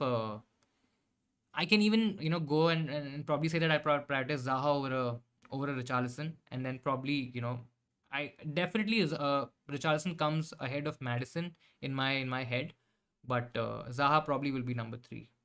I mean, I don't really rate the Man City assets, Liverpool assets as they can absolutely do well. I mean, it's a single game week fixture. A lot of people are ignoring them now. It's also because of the FA Cup final and how long that final went. But yeah, I mean, this is what will be the priority ranking. Kulusevski is not well. Yeah, that's what everybody's saying. That's what I also read. Now, whether that's true or that's official, not sure. But I mean, I'm okay benching Kulusevski and playing White. I don't want to. I mean, I feel like taking a hit for a Mikolenko, and I might just do it at the end. But yeah, I mean that my bench next week would be Ings or would be a Weghorst. I probably Weghorst, Coutinho, and maybe Shar. Is this probably what's my bench gonna be? I'll have to replace Dennis still, so let's see. Choose one of the following combo. It's Zaha or Madison or Barnes plus Vardy or Kane. That's one set.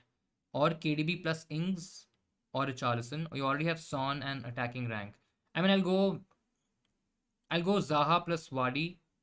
If you are chasing rank, I think that's a better option to go for as compared to a KDB plus Ings. I mean, I because I rate Ings a little bit higher than what I'm rating or what I have in terms of Richarlison. So it's the options will be Zaha plus Wadi versus a KDB plus Ings, right? And I generally feel if you are chasing rank, I think Zaha plus Wadi looks like a better combination. You can do a playlist, math of your game week one team, and if you never change the team. I mean, yeah.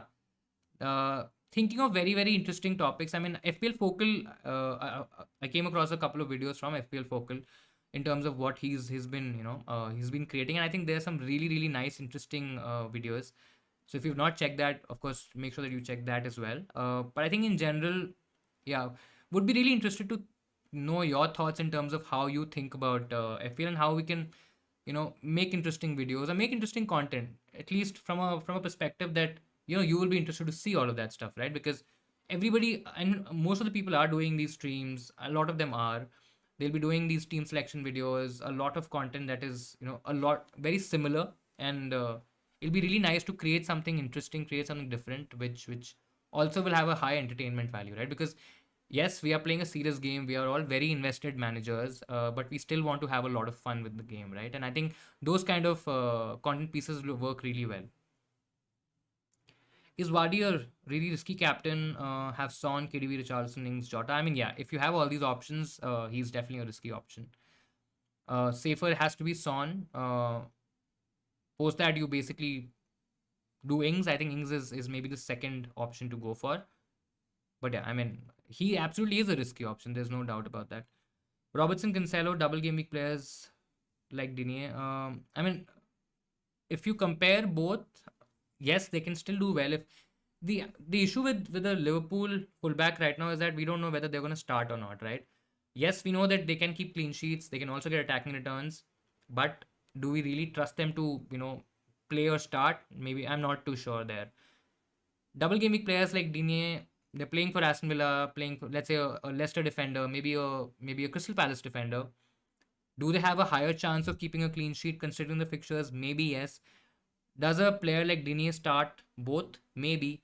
When I talk about cash, I might be a little bit more confident, but I think this week when there'll be a lot of people going for free hits, and especially after the Salah injury, after the FA Cup final went going to 120 minutes, I think a lot of people would be going towards these double ups and these defenders from these double game week teams, and I think. Depending on how you want to play the game, if you want to chase, you maybe go for different players from these teams. That's also an option. If you want to play safe, then you maybe go a bit template and not try to differentiate a lot from your rivals in your mini leagues and all that stuff. My current mid is Kulu, KDB, Saka, Salah, Mount. Can you please suggest some transfer? I mean, Kulusevski or Saka can be out. I'm not sure how much funds you have, but I would definitely want Son in that midfield. So I think Salah to Son is pretty much straightforward. Yes, Salah could still play 38. He might have minutes in 37. I'm not too sure whether he's gonna play, because I think Klopp has pretty much said that he's out. So I'm not sure whether there'll be any value of holding Salah at this stage where you can actually gain a lot of ranks, maybe chase the upside. You might end up losing a few ranks as well, but I think that's the risk that you take. So Son, getting in Son would be priority number one. Then depending on whether you want to hold Kulu, if he's ill this week, he of course won't feature, and depending on how much money you have, you may go to maybe a Zaha, maybe a Madison. Those are the options that you can go for. You can even go for a cheaper Liverpool asset if you want. I mean, if you don't want Son, which I think personally for me, Son is really really important. But if you feel that you don't want to get Son, you maybe want to go a bit differential, maybe a little bit more differential. You can even go for a Jota, but again, is the same problem with Liverpool mids as well, right? We don't know which who are going to be those front three players in this game against Southampton. We have a feeling, or we at least believe, that whosoever will that be, I think they'll be doing really well in this game week.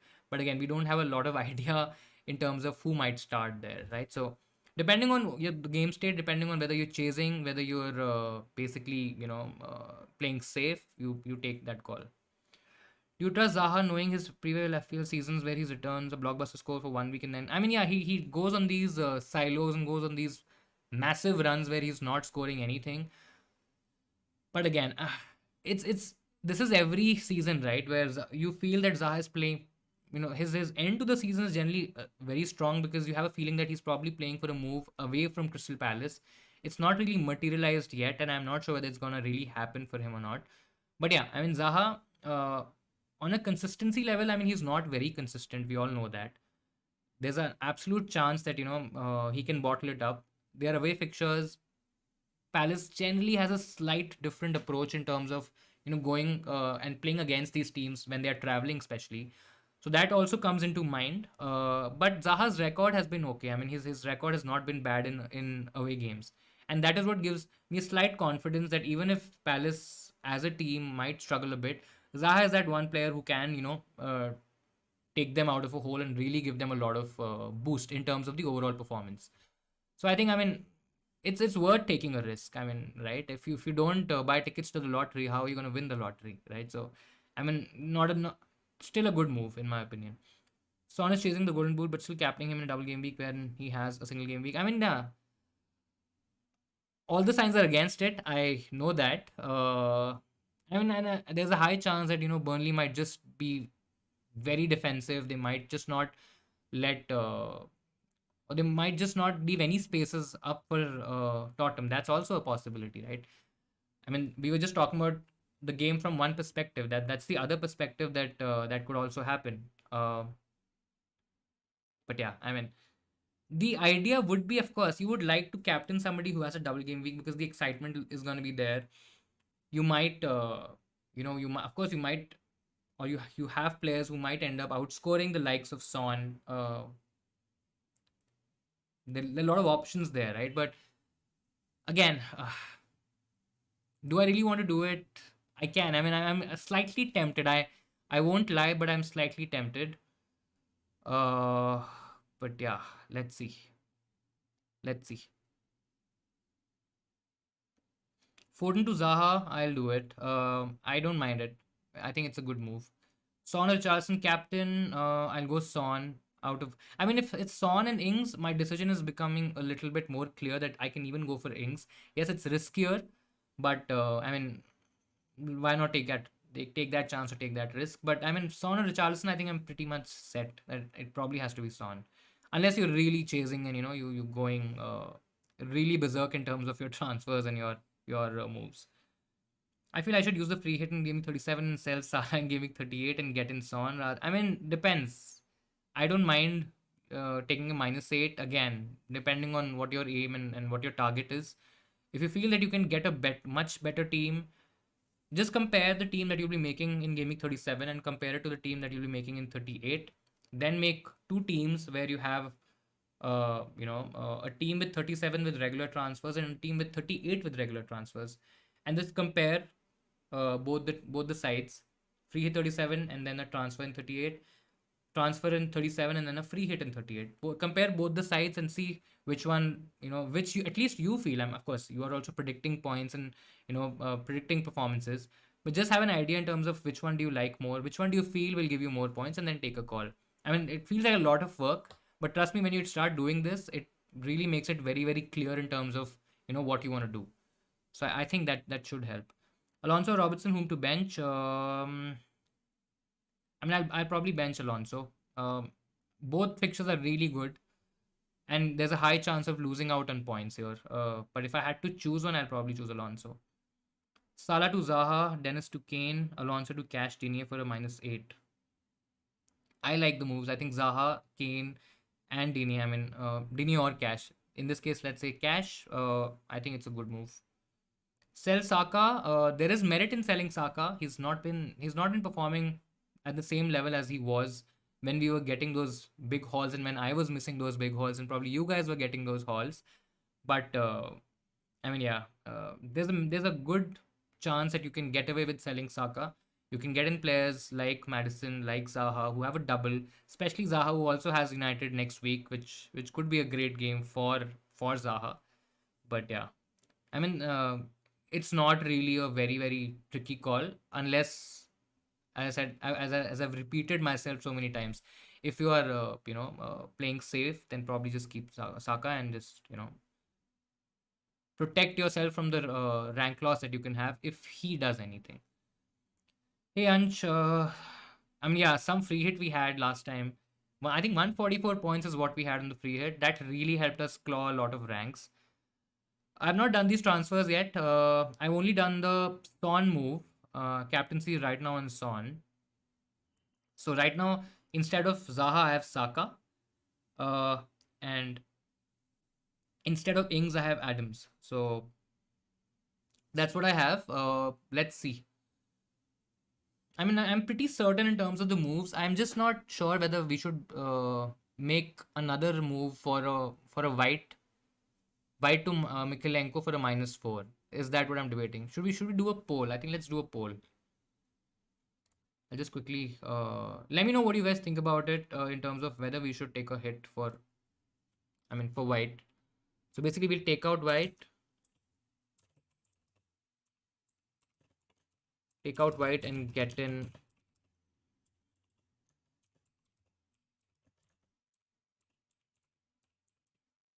Mikalenko for a -4. For an additional -4. Of course, we'll be on a -8 already, and this will be a total of -12. So, not sure.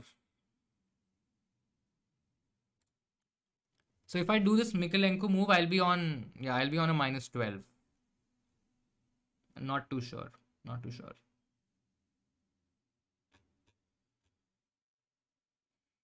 We'll take up the next one. Any news on Watkins? Nothing yet. Nothing yet. Let's just quickly see. I mean, it's a lot. So yeah, I mean,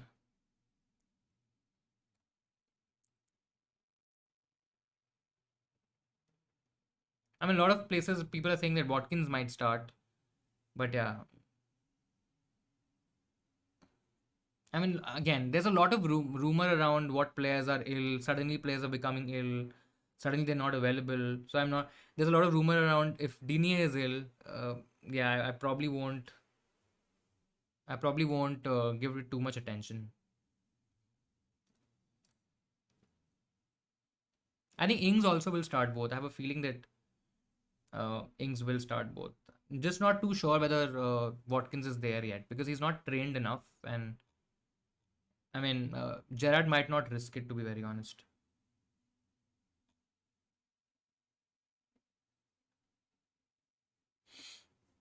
Cancelo or Alonso this week, playing safe. You go Cancelo. Alonso, I think his ownership is going to reduce. Definitely going to come down a bit. Which which player has more haul potential? I mean, does Alonso have more haul potential than Cancelo this week? Could be, but will he start considering that he played 120 minutes? That's the worry. I'll probably still play Cancelo just to be safe. Ings or Richarlison captain? Ings the safer option. Richarlison slightly riskier. I mean, it's not even riskier, right? I mean, I both are risky options. Absolutely, both are risky options. But I just feel Richarlison probably has slightly less potential to go massive and go big. Uh, but yeah, let's see.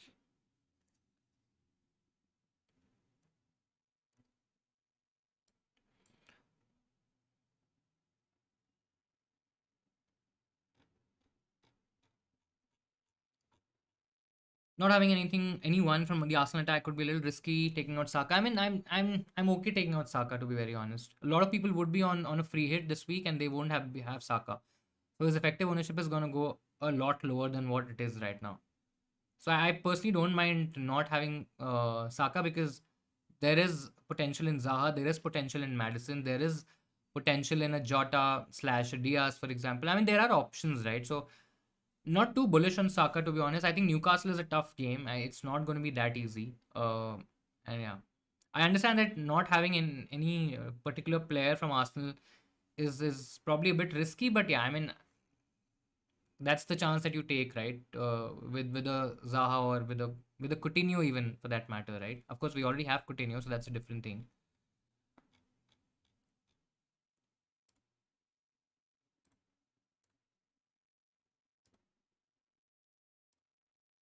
I mean, yeah, of course, to give more. I don't think so. I can edit the poll. I'm not sure. Can I? I don't think so. Yeah, but this white to Mikalenko move is for a -12, to be very honest. I mean, it's that same move is not for -12, but let's say if I already have Zaha and I already have Ings and I've already gotten Son, so that's already a -8. Now, do we need to take another hit for a Mikalenko for a white? Because White is definitely going to start this week. Gabriel is a major doubt, and I think White starts. Now, I mean, can he recover those 4 points? Can Everton keep a clean sheet? Maybe even more. Can he get an attacking return? I mean, there are multiple variables involved, and yeah, next week it's actually White against Everton against Mikalenko. So who's going to keep a clean sheet there? If Arsenal is still in the race for top four, I think they will absolutely go for it. There is no doubt about it. Bench boost next week. Yes, bench boost is next week. I don't know why my bench boost. I mean, is there an option of not using the bench boost? I'm not sure. I've never done that before. I mean, I'll be interested to see if, of course, using the bench boost is not going to hurt because you'll end up getting something. I mean, even if you get appearance points from both or from all your bench players, majority of them at least, I mean, you'll still end up getting some additional points. Zaha or Bundia start. I'm assuming that's you mean by which one to go for. I think I'll probably go Zaha. I think Bundia is a bit riskier. Yes, he can get minutes, but that might be shared with a Coutinho, for example. And yeah, I mean, do I trust Bundia all of a sudden? Maybe not. Not even 100% sure about Coutinho, but I mean, if I had to choose one of them, I'll probably choose Coutinho or Bundia. And if I have to choose one of Zaha or Bundia, I think I'll definitely go Zaha.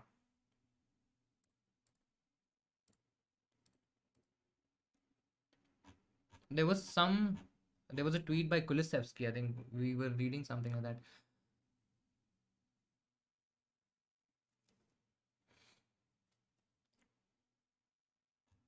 Let's just see if we have something. Yeah, there's a lot of rumor around Lucas Digne also being ill. I'm not too sure there.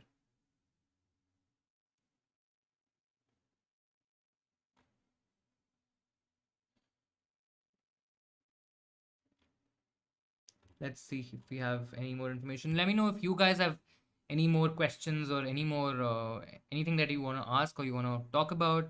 If you have any information about if you've seen something, if you've read something, if you've come across something which will be helpful for me, you, as well as other people as well, please make sure that you share your thoughts here. That'll be really really helpful. Um,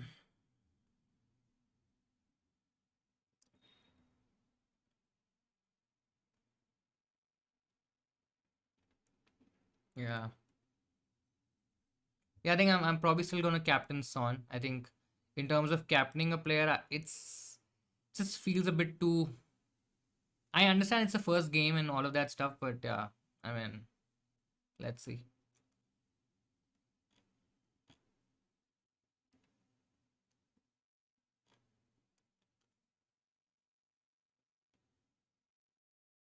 I mean, yeah, I also read that FPL villain his tweet about Watkins starting. So what do we do?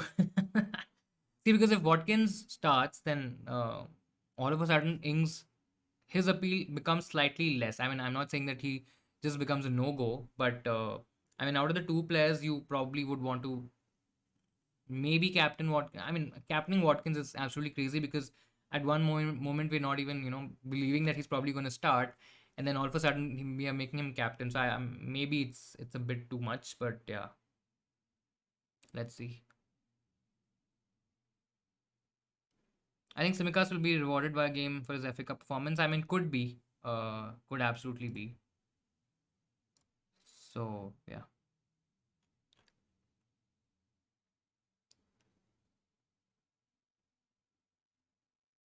How about starting Anderson? Although I'm having Robertson, Alonso, and Cancelo, Anderson is okay. He's not a bad option at all. But yeah, I mean, you would still want to start somebody like a Robertson, Alonso, or Cancelo, right? I mean, they have more upside. I understand that Anderson has a double game week. As a double game week option, I think he's not a bad option at all. It's just how much do you trust? I mean, Anderson's definitely going to start both, unless he really gets injured or something like that. But that team without Guehi, I mean, I hope I've got that name right. I mean, it's a slightly weaker defense. So yeah, I'll be a tad bit worried about starting Anderson as well.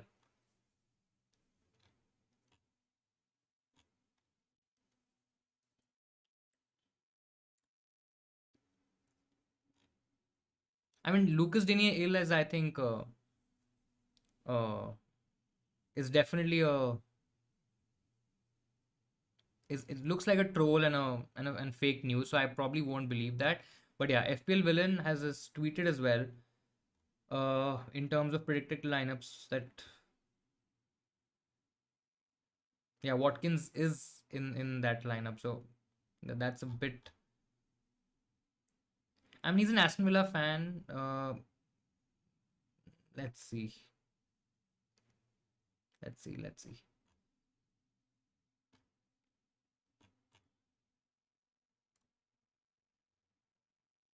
Let's go for Richarlison then instead of Ings. I mean, can do, but I mean, I'm trying to convince myself in terms of Richarlison and his output. I mean, Everton, if they win the first game, they're I think they're comfortably through. It's pretty much over. What will be the motivation for Everton? how motivated are they against Arsenal, because they're playing Arsenal next week. On the other hand, if we get Ings will be basically playing Man City next week. That's also a tough fixture. We might have to make that switch anyway, or maybe go for some other player. It's a tricky call. I mean, I'm still, this is the first time I've personally haven't been very sure in terms of what I'm going to do with my team. I'm actually pretty sure in terms of which picks are the decent options. But yeah, I mean, for my own team, because of course every team has a different situation. It's a bit tricky. Who to drop in starting 11? Saka, Davis, Cancelo, Reese, Weghorst. I mean, I don't like Weghorst double anyways, and I mean, yeah.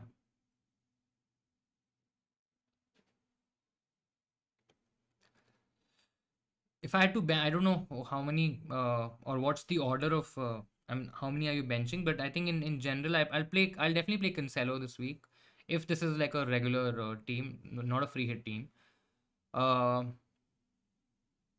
if I had to bench one, I'll probably bench Davis because of there could be limited upside to his points potential. I mean, Burnley can also score. There are chances that they can score against Spurs as well. So I'll probably bench Davis. Yeah, out of all the options.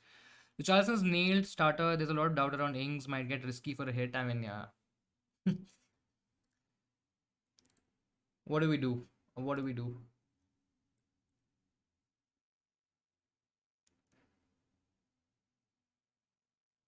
Hmm. I wish we could get Vardy. I'm pretty like I was would have been pretty happy if we would have gotten Vardy. I mean, I doubt there's any way we can get Vardy in our team. I think that'll be really really crazy. But I don't think that's gonna happen. Yeah, if we take out Adams from our team, yeah, I mean Vardy is not possible at all. So let's see if we get Richarlison in. So it's Richarlison, Weghorst up top. Kulusevski is ill, so we'll basically be playing with four. So we'll basically be playing with a 4-4-2, and of course we can get rid of Saka, get in Zaha.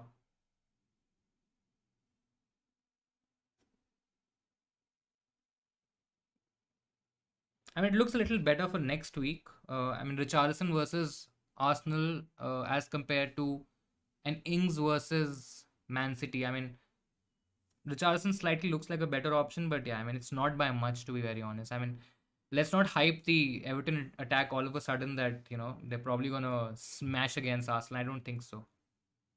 Yeah, but we need to take a call. It's about half an hour to go. Let's see. Let's see. Let's see.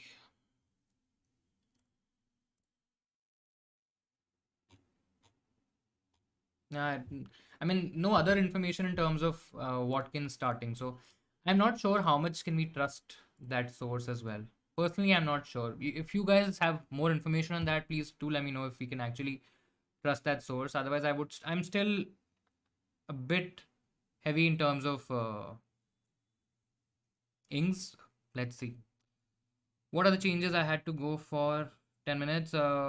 Changes in my team or your team? I don't know. City would want to lift the trophy by losing the game. Yeah, I mean, absolutely. There is a chance that they might not want to. I mean, it's a home game, and I think I'm not sure what's going to happen before that, or whether City would have already won the trophy by then. But any chance of Jacob Ramsey playing? I don't think so. I think he's probably out. Um, and I mean, there are better options. I mean, if you can upgrade Ramsey to a different player, I mean that'll be really helpful for you, and I think it'll be a good decision. My team, right now it's still Ings, and Zaha, and maybe I mean, there's no harm in starting Kulusevski. If he's ill, then he's out, and White anyways comes up. So, I mean, right now what I have on the screen is also probably the way to go. It just doesn't feel that great, right? With Cancelo, Robertson, James. I mean, yeah, the highs of last week and the lows of this week. It's probably written on the cards. Let's see.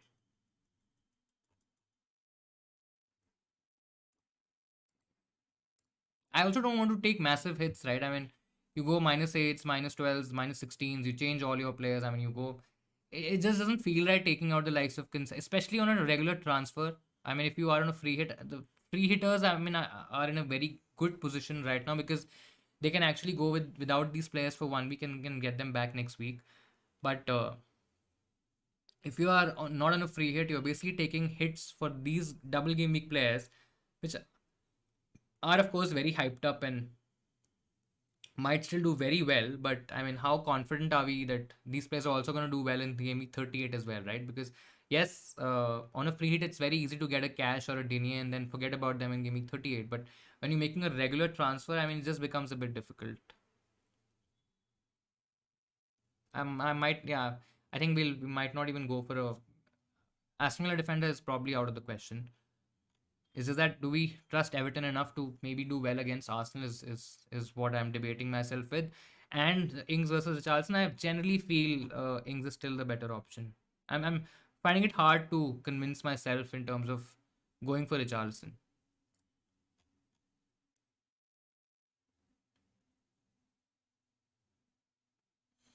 Hmm. And imagine if Richarlison comes and scores 15, 20, 25. I mean, could happen, of course, could happen, but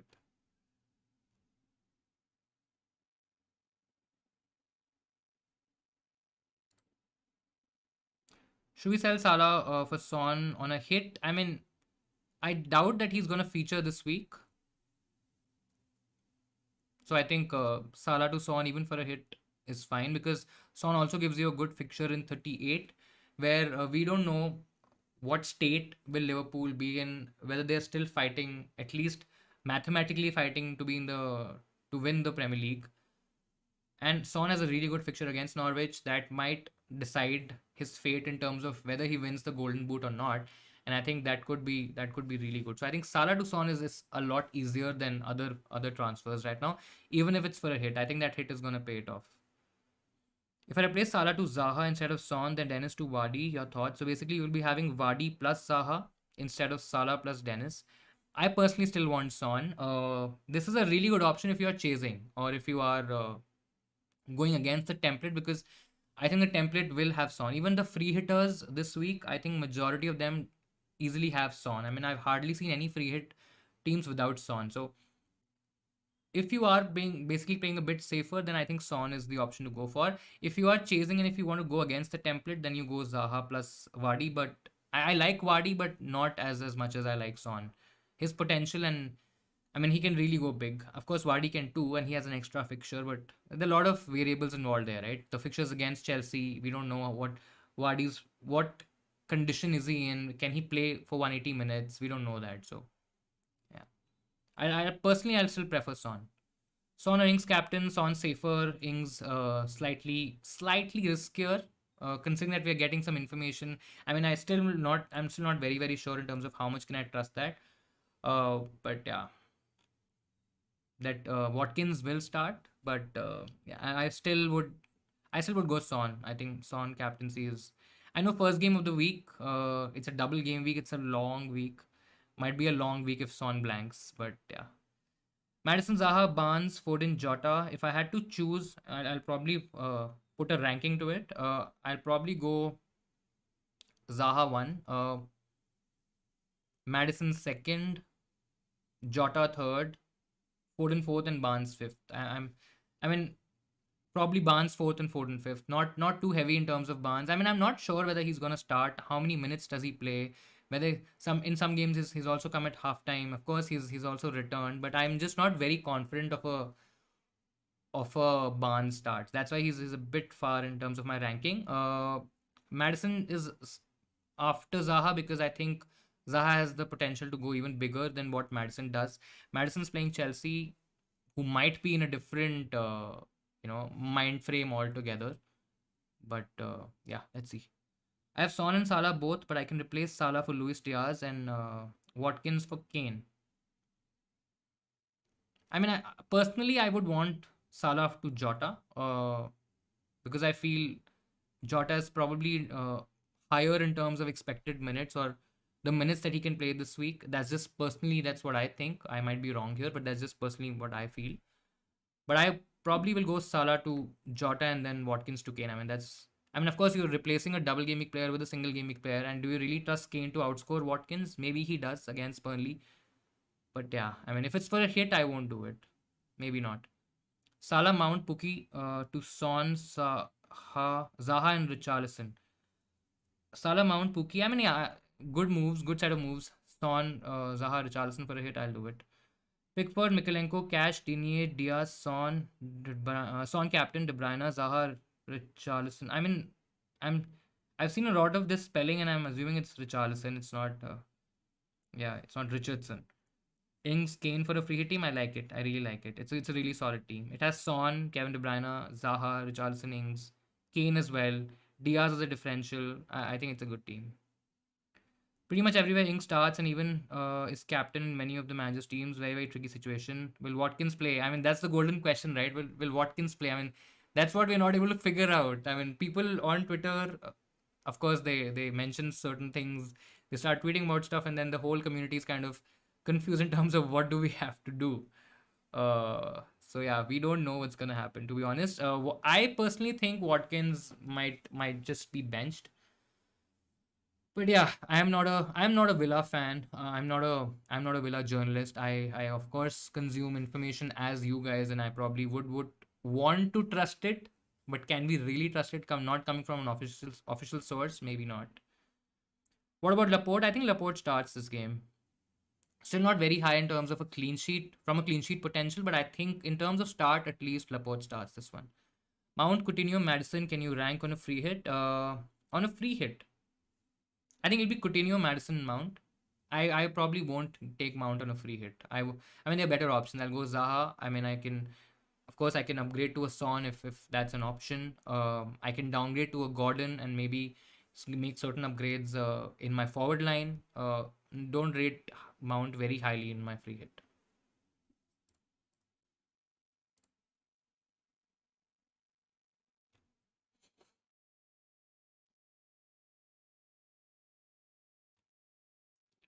Are chips only to use before game week 37 or can we use it at 30? I mean, you can use it at 38 as well. You can use your free hit in 38. You can use a bench boost in 38. We are using a bench boost in 38. I would be really interested to see if there's an option of not using chips in. I mean, just as an experiment, not with my team, but in general, maybe make a separate team for it. But yeah, just see if there's an option of not using the chips altogether. Yeah, let's make our transfer. I think it's about 20 minutes to go. Is expected to be a lot of traffic on the website already. Let's just quickly make our moves. So Saka is definitely going. I think I'm pretty convinced in terms of taking out Saka. Saka goes and Zaha comes in. No, don't have any doubts in terms of Zaha. Yes, he can go hot and cold, but I still feel Zaha is worth it. I mean, taking a chance, right? Why not? Why not give it a shot and let's see what happens. I mean, he's facing United in 38, and that could be a great fixture if this week doesn't work out. But I feel that he will be fine. He should be okay. So let's do that first move. Taking out Saka, we'll get in Zaha. So let's just save that move. We'll keep. Again, there's not enough information in terms of what we can do with Kulusevski. I think we'll keep Kulusevski. So right now it's a -4. We've gotten Son and Zaha. The lineup is Weghorst. So we're playing a 4-5-1 right now with White against Newcastle. On the bench we have Dennis, Adams, and Shar. Now Adams is to be basically replaced by a forward, and it's Richarlison and Ings. I'm still very confident of Ings. I mean, I've been very bullish on Ings all week. So let's see. Probably gonna do Ings only. I mean, let's just see. Adams to Ings is what we do, and we are left with about. So there's enough money, zero point 0.9 in the bank to make certain upgrades next week. I think that should be okay. If I want to bring in Zaha, should I replace by Kulu, Saka, Mount? I mean, Kulusevski, if you want to keep him for 38, then it makes sense to keep him for 38 and, just bench him this week. Otherwise, I mean, if I personally would want to keep Kulusevski for 38 because it's Norwich, and Norwich have been really, really bad. So I probably would want to take out even Mount. I mean, I think Mount is one of the more nailed options in Chelsea. And Saka is definitely nailed, but I just feel, I mean, there are different players that can outscore both Saka and Mount, and I think I'm okay taking out Saka. And I know I've been repeating myself a lot, and there's a chance that Saka does well, but I mean, I'm ready to take that risk personally. This is my personal opinion that I think Saka. I mean, there are different options that can outscore Saka. Foden or Saka, don't like both options to be honest. But if I had to go for one, I'll probably go Foden. Do we have any Leicester news? Nothing yet. I mean, nothing as of now. I mean, I've not read anything so far. Nothing on Wadi. I mean, people were saying that we might get some information on Wadi, etc., but I haven't got anything.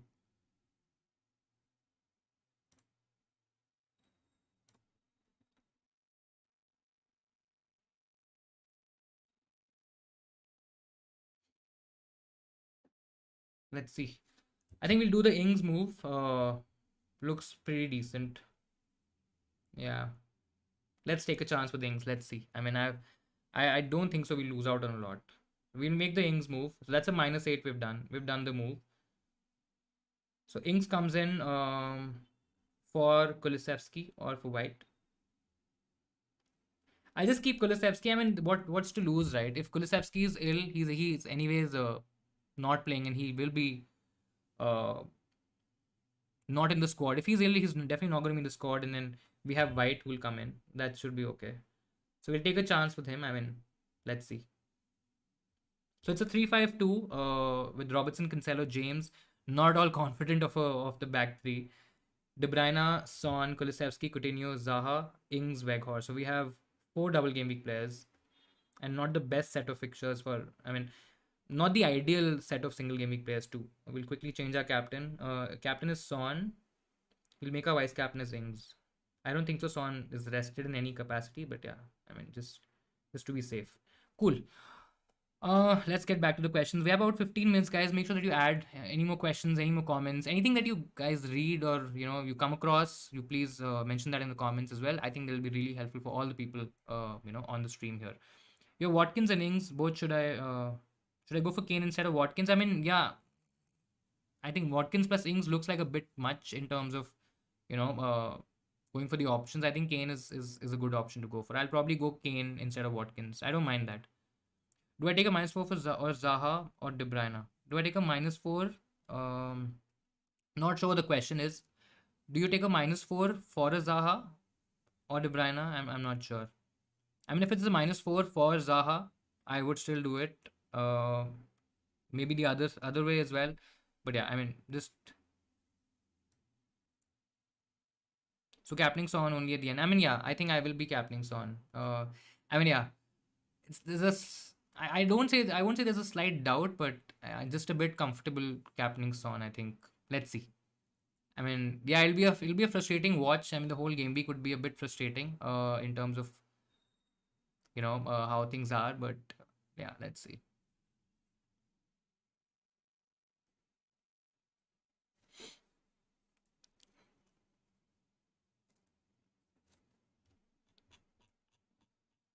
Cool. So we've taken a -8. This is what our team looks like exactly.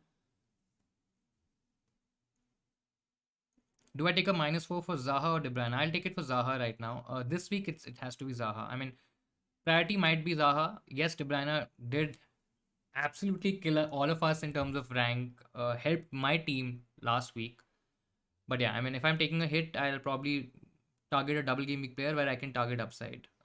So I'll personally will go with Zaha.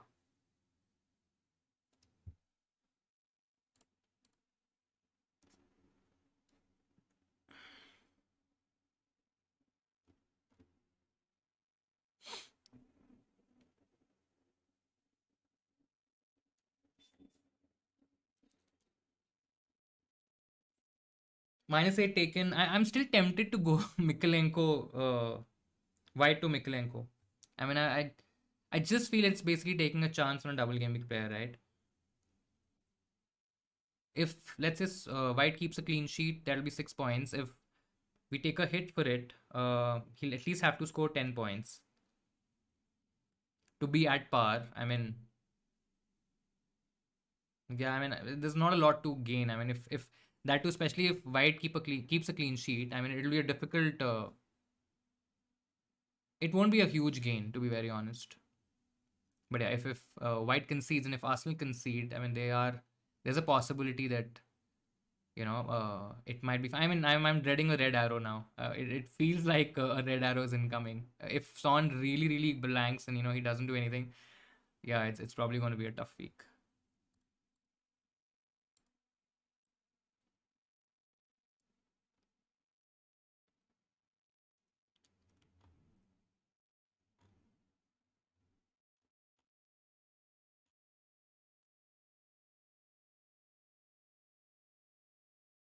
There's about 15 minutes to go. Make sure that you save your team, save your transfers, you make your moves, whatever you have in mind.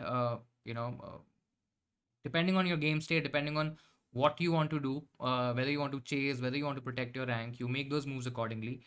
Son is still the safest captaincy option to go for. If you want to go a bit differential, there are options in Ings, Richarlison as well. If you trust Richarlison to do well, I mean, he's also an option for sure. And yeah, and I think that's where you go. I possibly won't go towards a cash. I think that's a bit too much. Maybe even to a Zaha or a Madison. I still feel the likes of Son, Ings, Richarlison are probably the top three captaincy options. Coutinho, Diaz. I think out of the two, I preferred Coutinho just because of the extra fixture. I know that he might get benched, but I probably would take that chance. Wherever I see it looks like Ings is safe. I mean, yeah, Ings is looking safe. It was just that I never felt that Ings was not safe to start. Whether Watkins will start alongside him was the question, because if Watkins is starting with him, then I think Watkins becomes a slightly better option. Broughton Ings, yes, we did. So Ings is in our team. And yeah, last week I changed my captain from Salah to Cancelo in the last minute, hoping to do similar antics this week, and hopefully it works again. I hope it works for you. I really do. And of course, I mean, what's stopping us to have some fun, right? I mean, should we not captain Son just to have some fun? Maybe. I don't know. Who are you guys captaining anyways? I mean, of course, I've read a lot of your comments, a lot of your questions, but yeah, I mean, should we do Ings captain or will it be a bit too much? I mean, I'm probably not going towards a Coutinho or a Zaha, especially if Watkins is starting or if he gets minutes. I think Coutinho is probably not as good as an option as people are thinking, and that probably might just work in Ings' favor. Maybe not. I mean, there's a lot of confusion. I won't say confusion, but there's a lot of uncertainty there. So yeah, I mean, Ings captaincy or just to have some fun, just to take a few risks, because I think yeah, I mean it'll be a bit tricky.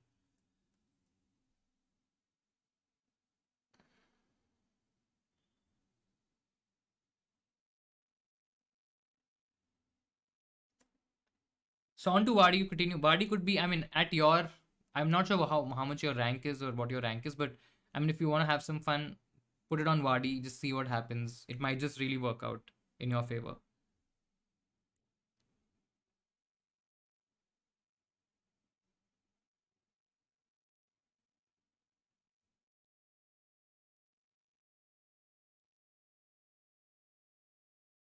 Just quickly put a story in terms of our team.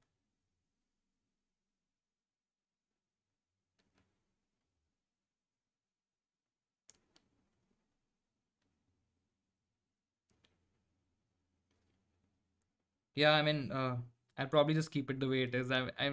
Is this difficult to go for rings? I mean, still feel. I mean, yeah, I know it's the single game week curse, the first game of the game week curse. I mean, there are a lot of things that can go wrong here, but yeah.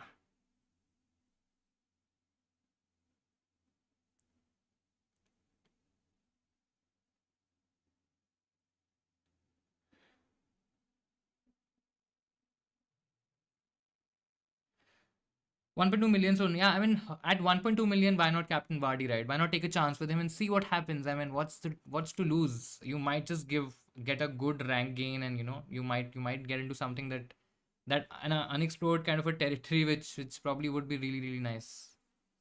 So yeah.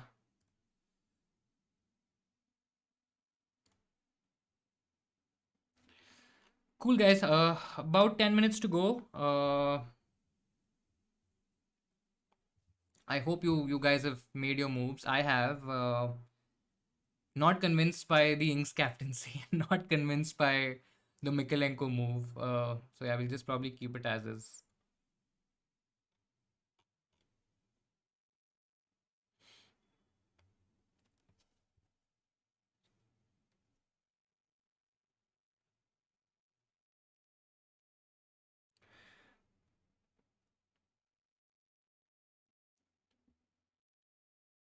And Ketia to Richarlison for a -4. I mean, Nketiah's playing Everton in 38. Richarlison's playing Arsenal in 38. I mean, just from a fixture perspective, I think it's not that bad, to be very honest. Richarlison is still the he's probably the biggest threat when you talk about Everton. Getting goals, scoring goals, getting attacking returns. He's on penalties as well. He is their talisman, right? And I mean, Everton still need a win. So yeah, I think for a -4, it's not bad. It's risky for sure because Nketiah can also give you points, but if you're chasing, even if I mean, yeah, I mean Richardson would have a decently high ownership as well, so could work out. But again, it depends on your goal and your game state. Use free hit, please rate it. Martinez, Klein, James, Holgate, Son, Gordon, Zaha, Dewsbury Hall, Bundia. I mean, that's a really, really. Why is Kane in the subs? I'm not sure. I mean, why would you keep Kane as a substitute? I'm still not sure. And I probably don't prefer Martinez because if I want to go for an Aston Villa defender, I'll probably go towards maybe a Cash or a Digne, maybe Cash. I think if I want to go towards a keeper, I'll probably go Pickford over Martinez. I mean, Gordon and Dewsbury Hall, I'm not sure why they. I mean, this team needs some work, man. uh, uh, I mean, having two cheap 4.5 odd million midfielders doesn't make any sense. And on a free hit, I also won't have Matip and Cancelo. I mean, this. Yeah, I mean, if you only want double, I don't think so. Going only for double game week players is the right strategy. I mean, it has to be a mix of single and double game week players because certain single game week players also have decent fixtures. So, I mean, I personally won't have the likes of Dewsbury Hall, Bundia, and Gordon in the same team. I definitely won't have that. I'll definitely have, of course, Son is there, but I would want to play Kane when you have Kane. Change Martinez to a Pickford. Maybe even change James. I'm okay going towards Aston Villa. Considering that we've gone for an Aston Villa defense, you can in fact go for a Cash or a Digne. Fuck it, Mikalenko captain. All the best. I mean, let's hope it works out. I'm not going for him, and I don't want him to score. So, yeah, if he does anything in the game, I'll be. This is gonna be a tough week. Not sure how to manage. I mean, yeah, but I would still want to play. I mean, if not both, at least one of Son and Kane. Downgrade Cancelo and upgrade mid to Jota. I mean, yeah, upgrade the midfielder to a Jota as well. That's also an option. I mean, no, I'll probably depends, right? If you want to play a bit safer, then keep Cancelo, downgrade James to a Jota. But I think the upside probably slightly is higher with James. Yes, there's a risk that he might not start, but personally, I would probably, if you're okay taking a bit of a risk, then I'll probably take out Cancelo and get in James. I mean, keep James and then get a midfielder which is Jota. Dennis to Nketiah, well, I won't go Welbeck. I know I won't go Welbeck. I think, I mean, if you have to make a move, then Nketiah. Uh, I mean, it's not a priority. At least to me, it doesn't look like a priority transfer this week. But yeah, it will be Nketiah.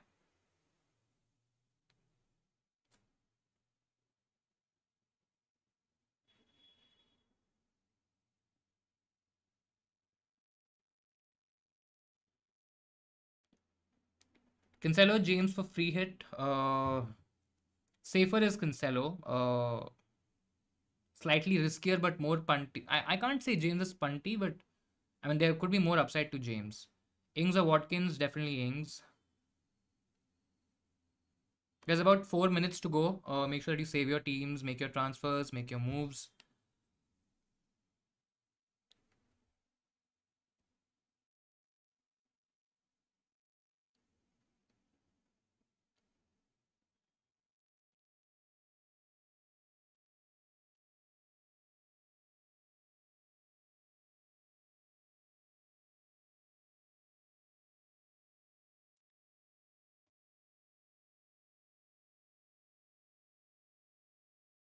I mean, no Kulu is still. If Kulu's not there, then he probably just gets replaced by White. I mean, that was anyways the plan before.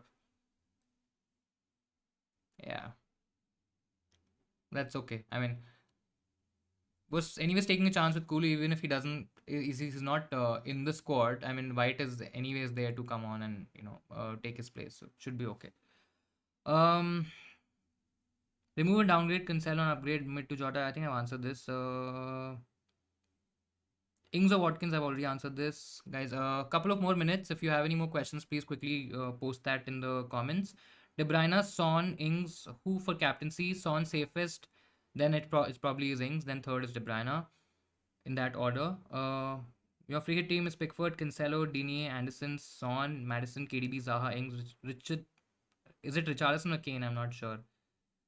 I hope it's Richarlison. Then it looks fine. I think it's a good team. Cancelo, Digne, Anderson, Son, Madison, KDB, Zaha. I mean, you've covered majority of the picks. Anderson, I'm not sure how much money you have, but I mean, Anderson could be if you trust the I mean, if you trust the Palace defense to keep a clean sheet, then you keep Anderson. But I can also go with if you have confidence in the Everton defense, you maybe double up with a Mikalenko if you have the money. Captain Son, Vice Captain Ings. Let's go. Is it gonna be that one of those weeks where we get a huge red arrow?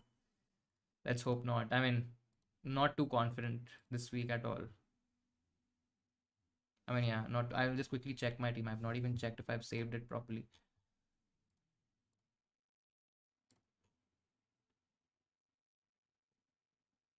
If Mikalenko gets me even one return, I'm golden. Then this game week with captaincy, nothing. I mean, yeah, it's absolutely fine. I mean, it'll be great if he gives you some points and you. I mean, these kind of punts, if they work, they really come out well, and you actually gain a lot of FPL points. So that's actually pretty good.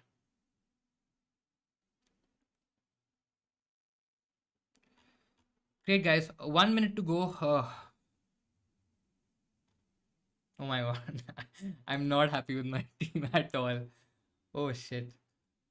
It doesn't look like a great team. I need Man City to go all crazy against West Ham because I know most of the free hitters won't be having De Bruyne and Cancelo. I think that combination in itself is gonna be very it's gonna be a sort of a differential. No, not going for rings cap. I mean, I trust to break that single game week first fixture curse. I think Son is gonna do well. Not changing it. Not changing it. We'll keep Son as captain. I mean, it's gonna be spread anyway. So yeah, yeah. No, I'm not gonna captain Ings. I mean, it's just too. I mean, I know it's what I would probably do, but I just have so much faith in Son this week. Might just get burned very badly, but yeah. Kane in Weghorst on the bench. I will do that. Yes, Kane in Weghorst on the bench for sure. If that's the option, then I'll definitely go. I'm ready to shine peace now. Oh my god. Yeah. Deadline's done. That's it. Probably the last time we try to gain rank. I'm not sure. I'm so not sure about this week. I mean, it's a very very tricky week, especially when you're trying to gain rank and you have all these people playing free hits. It just doesn't feel nice, bro. I mean, it's yeah, it's not good. Why did we forget Man United? I mean, we haven't forgotten Man United. I mean, I'm a United fan. I cannot forget United. But Man United didn't have a game this week. They had a blank. That's why I'm probably going to sleep a lot nicer today. I'll be in peace, and I think it'll be a peaceful night. It'll be a peaceful day, remaining part of the day. Yeah, but that's that. Next week we have Crystal Palace. I am expecting Zaha to go all crazy against United, but let's see. Things FPL. I mean, absolutely right. I mean, I am on the stream trying for the past 3 years. We actually stream for about 3 hours. Yeah, we exactly stream for 3 hours. So thank you so much again, to all of you guys who've stuck around for so long. But yeah, I mean, for 3 hours I was trying to debate in my head which player to go for. I mean, I am convinced with Ings, but I was still not very sure to go for Ings as a captain. But yeah. Deadline, I panicked and I tried to do cash captain move at the last minute. Not sure if it went through. I mean, it'll be really crazy if that move goes through and cash, gets an attacking return, maybe gets a clean sheet. I'm expecting the Aston Villa defense to hurt uh, rank this week, but it's just because I have a free hit away. I have a bench boost that is remaining, and I can't. I mean, having Ings, Coutinho, and let's say somebody like a cash on your bench boost, it's not ideal, right? I mean, it's just one fixture, and what are you expecting? You're probably expecting about 6 points. So it's probably going to be this loss versus whatever gain I can have, and if if that gain, which will happen in 38 or could happen in 38, if that could offset the loss that I have in this particular week, because I'm dead sure there'll be a huge loss. A lot of people are doubling up on Diné and cash. So yeah. I didn't want Son captain because Burnley. Yeah, I mean, yeah, they can absolutely shut up shop and they can afford to play for a draw. But I have a feeling they won't. I might be totally wrong and off the rail here, but yeah. All this while I was okay with my team. I mean, yeah, it's difficult when you have a chip available, when you have that luxury, and you think that a lot of people would be using free hit, so you might end up losing points anyway. So you don't know what to do in that scenario. But I hope you were able to get a good or a decent team on a free hit as well. Pray Son scores a goal or two. I mean, I'm hoping that Son really scores or does something, because a single game week first match of the game week, Son is competing against the likes of Ings, Richarlison, maybe a Cash, maybe a Zaha.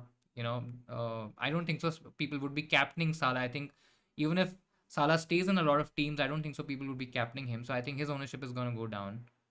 But yeah, let's see.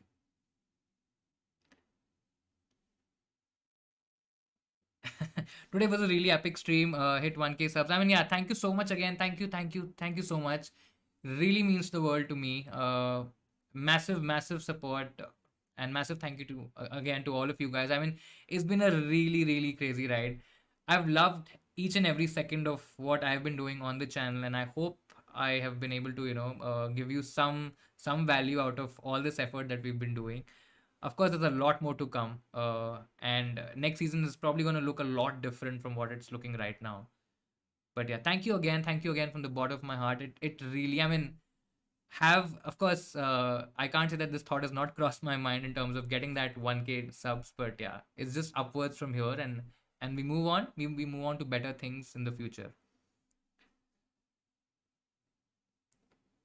Thank you for answering. Thank you so much for being on the stream, man. And good luck to you as well. I hope you have a great, great, great game week. I hope you get good, like a really good green arrow, especially when you're saying that you've had a biggest red arrow and dropping you to 6K. I mean, by the way, 6K is a very decent rank. I mean, if I was at 6K right now, I would have been really, really happy. And I was at, I think there were a couple of more, there were 3 or 4 game weeks where we were around the 5 to 6K mark. And yeah, I mean, I think the last time I entered the top 10K, it was 7.5K, and I absolutely lost track from that point. I think the lowest that we went to was 50 odd K last week, and then the KDB haul had helped. I'm not sure what's gonna happen this week. I need KDB to fire, otherwise this is a red. This is absolutely a red.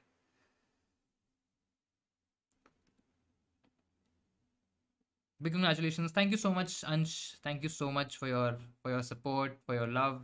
Really, really appreciate it.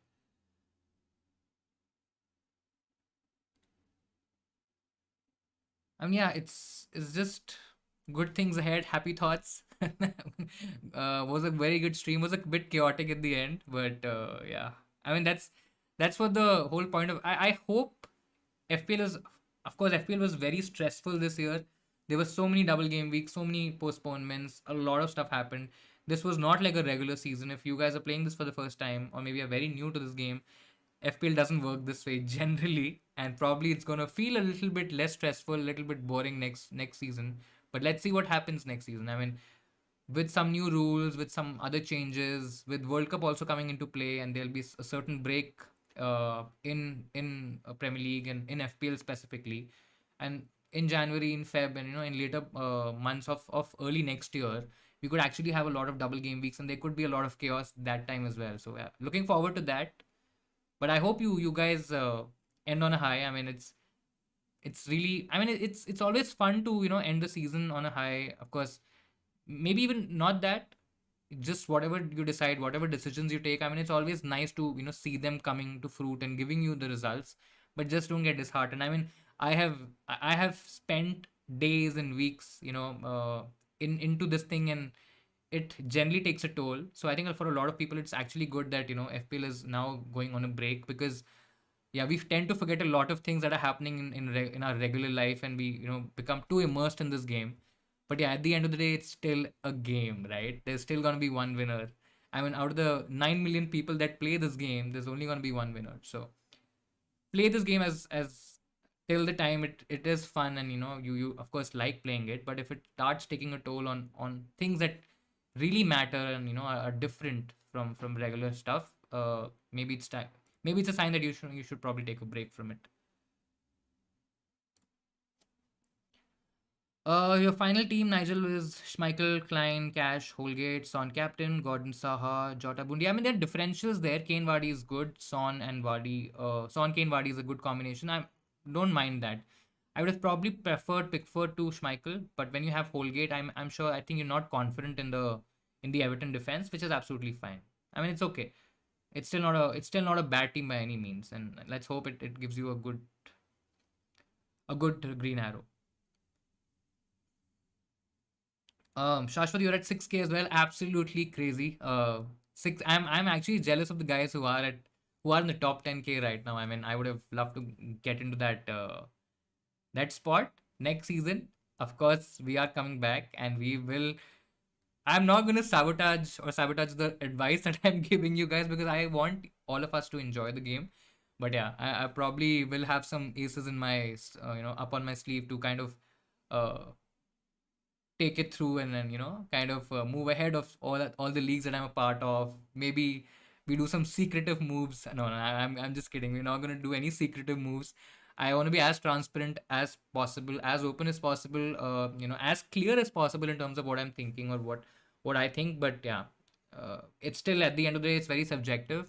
It's my views, my opinions, my thoughts could be very very different from yours. But yeah, that's the beauty of this game, right? That's the beauty of football in general. You might have a different thought, a different opinion about a lot of different things, but you might not be wrong there, or I might not be wrong there. So let's see. Your positivity keeps us bringing back to every game week. I'm so glad. I'm so glad, and I'm so thankful for all the love, for all the support. Um, yeah, and I'm happy that you keep coming back, and you are. I hope that you're enjoying this game a lot, and I hope next season also becomes better. So yeah, let's go from there. Trossard fires. Let's see. Yeah, Trossard. Surprisingly, he's been doing really, really well. Of course, because of you know, uh, all the conversations, all the rush, all the drama happening around double game week players. I hardly think people have even thought about going there, right?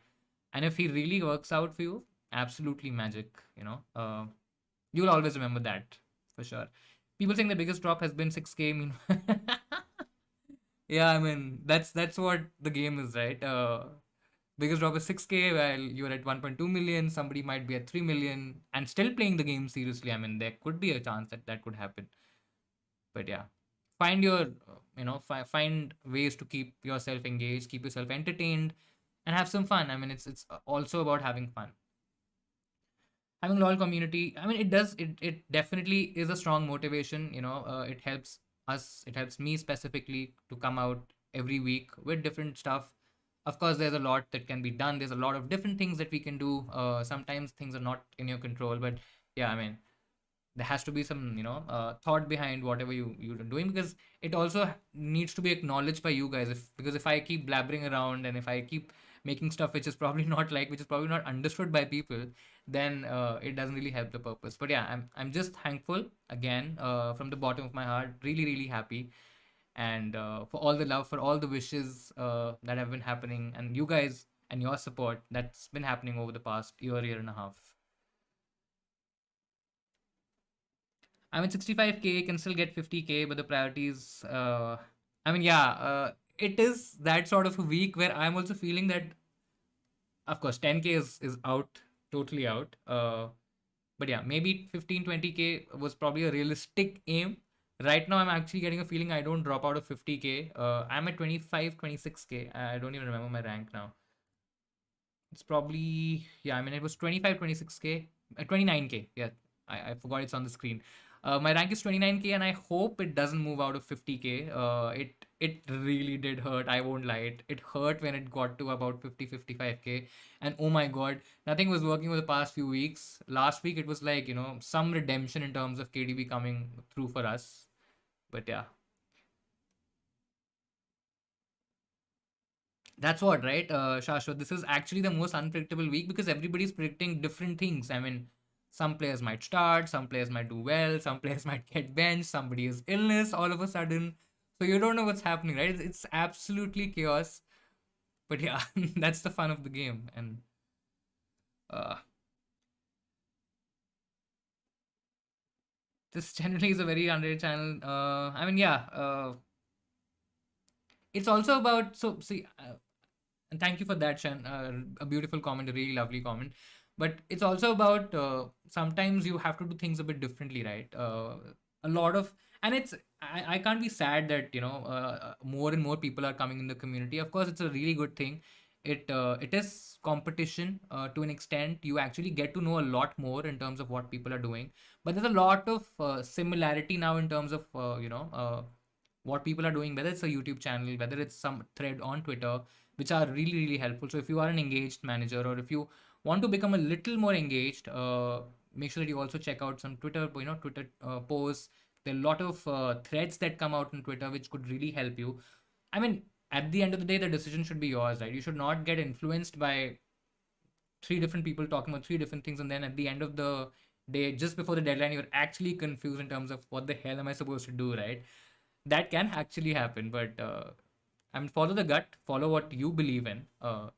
You can listen to 100 opinions, but at the end of the day, you have to follow your heart and what you believe in. So that's what matters. But yeah, Shan, thank you so much for the comment. I mean, it's just a very overwhelming feeling in terms of what do you guys think about us, about me, about the channel. And it's been a pleasure. In fact, I've spoken to a lot of people individually as well, on DMs and in general. And it's a great community. It's also growing a lot, and it'll be really good, really great to see a lot of people from India specifically coming and playing this game, talking about it, having a common community, and discussing football, the game that we all love. Of course, it's just not FPL, right? We're all football lovers as well. We all love the game. A lot of us have played the game as well. So it's just a pleasure to talk about football, and that's something that has been very close to me from the very beginning as well. I mean, Son should outscore Salah, considering that Salah might not start. I mean, that should be the case, but yeah, let's see, guys. Cool. So what else is happening? What are you guys planning to do after FPL gets over? I mean, of course, there's a lot of time. For me, it'll be a different time, and I'll be focusing on different things. But what do you guys doing? After, how are you gonna spend your week? Because of course, there won't be any football as well to watch. I mean, come on, man. Son should not get a red. I mean, no. Yeah, I mean, the way the season has kind of gone for us, gone for me specifically for my team. I mean, that can absolutely be a possibility. I mean, I think for the last 7, 8 weeks, maybe even 10 weeks, whatever could go wrong, that went wrong, and that was hard to watch week on week, week on week, week on week. The rank is kind of dropping back, dropping back, dropping back. More than that, I think the decisions that I was taking, it was just not working out, and I thought there was a time in the middle where I just became too safe and I was not taking more chances. But yeah, I think there's also going to be a video, probably a stream. We'll probably do a stream as well because we'll also announce the winners of our mini league, and we'll do a learning sort of a stream where we just talk about that. That probably would be, of course, that should be after the last game of the season, and we'll talk about our learnings, what we thought of the season, what are our ranks, what are the expectations, what could change, or what would you want to change, in the FPL, or the way you approach football or the game in specific. So I think that'll be really, really cool. UCL final predictions. I have a feeling that Madrid is still gonna win this one. I mean, it's there on the cards for Liverpool to win. I mean, the matchups are, of course, it's Salah versus Madrid. It's not Salah versus Ramos now, but it's still Salah versus Madrid. Hoping and assuming that he's fit and he's fine to play. I mean, I think there was a question asked to him as well, that will you be fine for the UCL final, and he actually said that absolutely I'll be okay, and there is nothing to worry there. So I mean, he's been open, he's been outspoken about the fact that he wanted to face Madrid because there was a lot of there's a lot of anger, there is revenge, there is redemption in there, and I mean, that's going to be one hell of a story, right? Salah coming back, facing Real Madrid, winning against Real Madrid. But I just feel Real Madrid are a strong unit, and I think if Liverpool have a couple of injuries, maybe a few people having knocks. I mean, I don't think so. Klopp is really going to take a lot of chances, right? Because if City win this game, and the game is before Liverpool, I mean, I personally don't see them, or I personally don't see maybe more than two or three first team players starting the game, and that's where my doubt with Robertson, with a Trent, with maybe a Diaz. I mean, they're all doubts at the end of the day. We are all predicting that who might start, but anybody can get rested, right? When Salah got rested, of course there conversations that he was already having some sort of an injury before, but yeah, I mean there are chances that anyone can get rested. So, but I generally feel it's gonna be Madrid winning, maybe by 2 goals to 1. I still feel Liverpool will score. Don't think so. It goes to penalties. I don't think so. That game will go to penalties for sure. Formula One, that is interesting. There is a race this week, right? This next weekend, sorry. I think is it the Spanish Grand Prix? I think it is the Spanish Grand Prix. Yeah.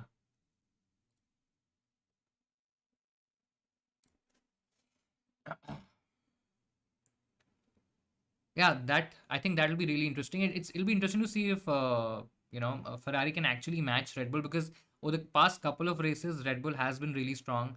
Yes, there's still question marks about their about their power unit and about how consistently they can finish races. But yeah, I mean, just on raw pace, I think Red Bull looks like the stronger team at the moment. After FPL is over, I will be that's a different ball game altogether, man. That's actually getting into a different space. I mean, I remember my boards time and I hated it. I mean, oh my god. I was not a very great student, I'll be honest. I was pretty average. I did really well in my boards. I was a commerce student. Couldn't understand science at all anyways. But yeah, I mean, I hated that time. Of course, times have changed. Competition has changed. Things have changed in general, but yeah. That time still gives me, goosebumps, and I don't like remembering that time at all.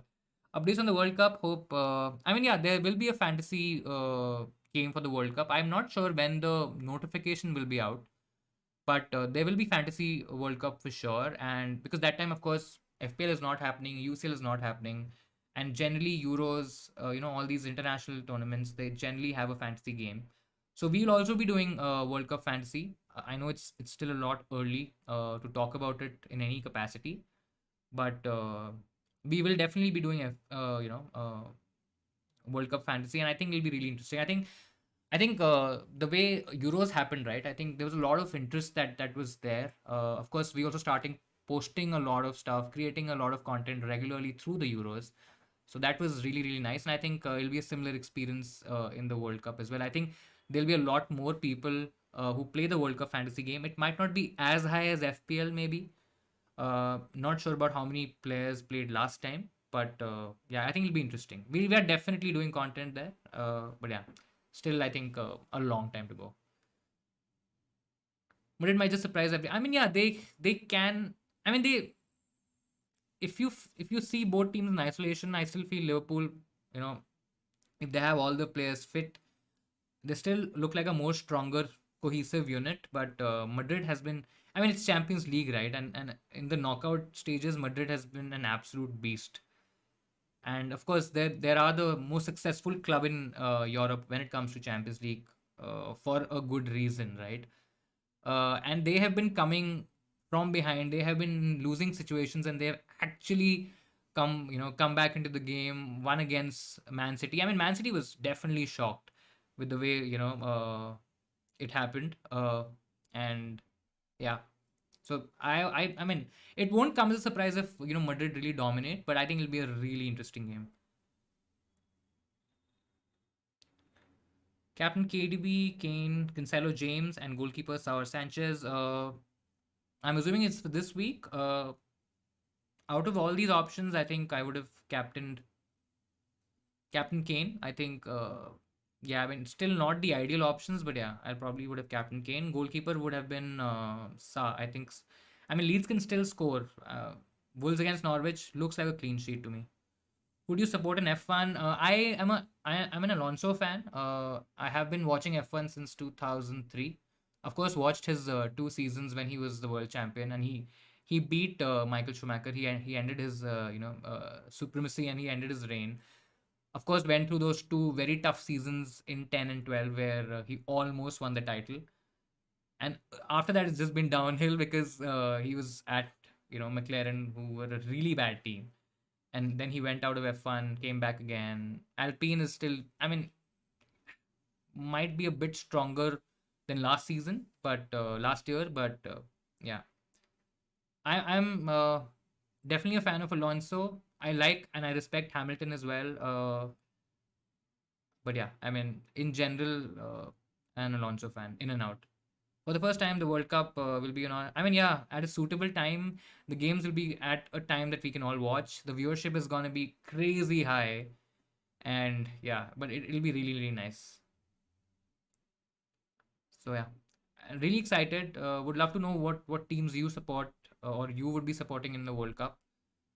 I really want England to win, but I just don't think that's gonna happen. I mean, yes, there are very strong other teams as well, but yeah, I mean, England, if they can actually get it right, I mean, they're a decent team. Line up in the next 8 minutes. Now 6 minutes. I'm pretty sure Kulusevski is not in it. I won't be surprised there at all.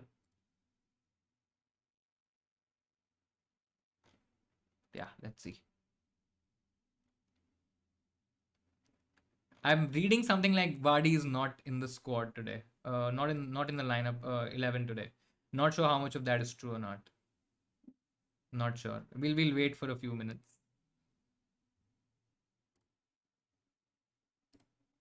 We'll at least have the Spurs lineup. Then yeah, I mean, oof.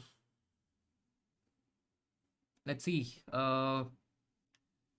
We need to have I mean, yeah, Fabinho, Van Dijk, and Salah back. Absolutely. I mean, these three are a very important part of that core structure, and if they are not there, I mean, then it's a very tough task for Liverpool to even match up against that strong Madrid team, and that would be actually tricky.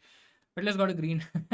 I mean, that guy is something else, man. I mean, of course, he's that that rebel now who has an opinion about stuff, who likes to talk about the stuff that really matters. Those conversations that people are very uncomfortable having. I mean, I see Vettel, and I have a huge respect for that man.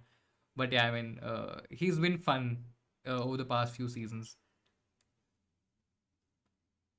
You're supporting Belgium. I don't support any particular team, to be very honest. But yeah, I would love to see England win. I think that'll be really nice. Great, guys. So yeah, we'll probably call it a day. I'm pretty sure Kulisevsky is not in the lineup, so I don't think so. There's any panic, because if he's not in the lineup, I think we will definitely have White from the bench, and I think that should be okay. Always an Argentina supporter, but wouldn't mind. I mean, yeah. I mean, of course, for you it's Mount, but for other people, there are different reasons for England to win, and they've come close, but yeah, still not there yet. But let's see. Great, guys. Thank you so much again for watching, for staying, for asking so many questions. And make sure that you hit like, hit subscribe if you have not done that so far. Really means the world to us. Thank you again for all your love and support for that 1K subscriber mark. Really, really helpful. Really, really appreciate it. And yeah, it's actually like a dream at the moment. So I am very happy. I'm gonna be very happy this week. Hopefully the FPL stuff also kind of falls in place, and Son maybe scores a hat trick, and we are doing decent. But let's see. Would like to see Messi win it with Argentina. I mean, yeah, Messi again. That would be amazing, isn't it? Argentina is just, yeah. I mean, I understand the sentiment behind it, but yeah, I mean, Argentina probably is far off from winning it. Great, cool, guys. We'll call it a day here. We'll call at the end. Thank you so much for joining. Of course, we'll be back again next week. We might do a stream in midweek. I'll probably put out a post, talking about maybe a free hit draft, as we mentioned earlier. But of course, there'll be videos. There'll also be a final tips video. We'll also do a deadline stream. It'll be a long stream. We can do again a pretty long stream, last stream of the season. So let's give it our all, and let's just try to get in as much as information as possible. But yeah, thank you so much again, and have a great week. Have a great time. Enjoy the football. Enjoy the matches. Just keep smiling. Just be safe, of course, and I'll see you in Saners next time. Bye bye.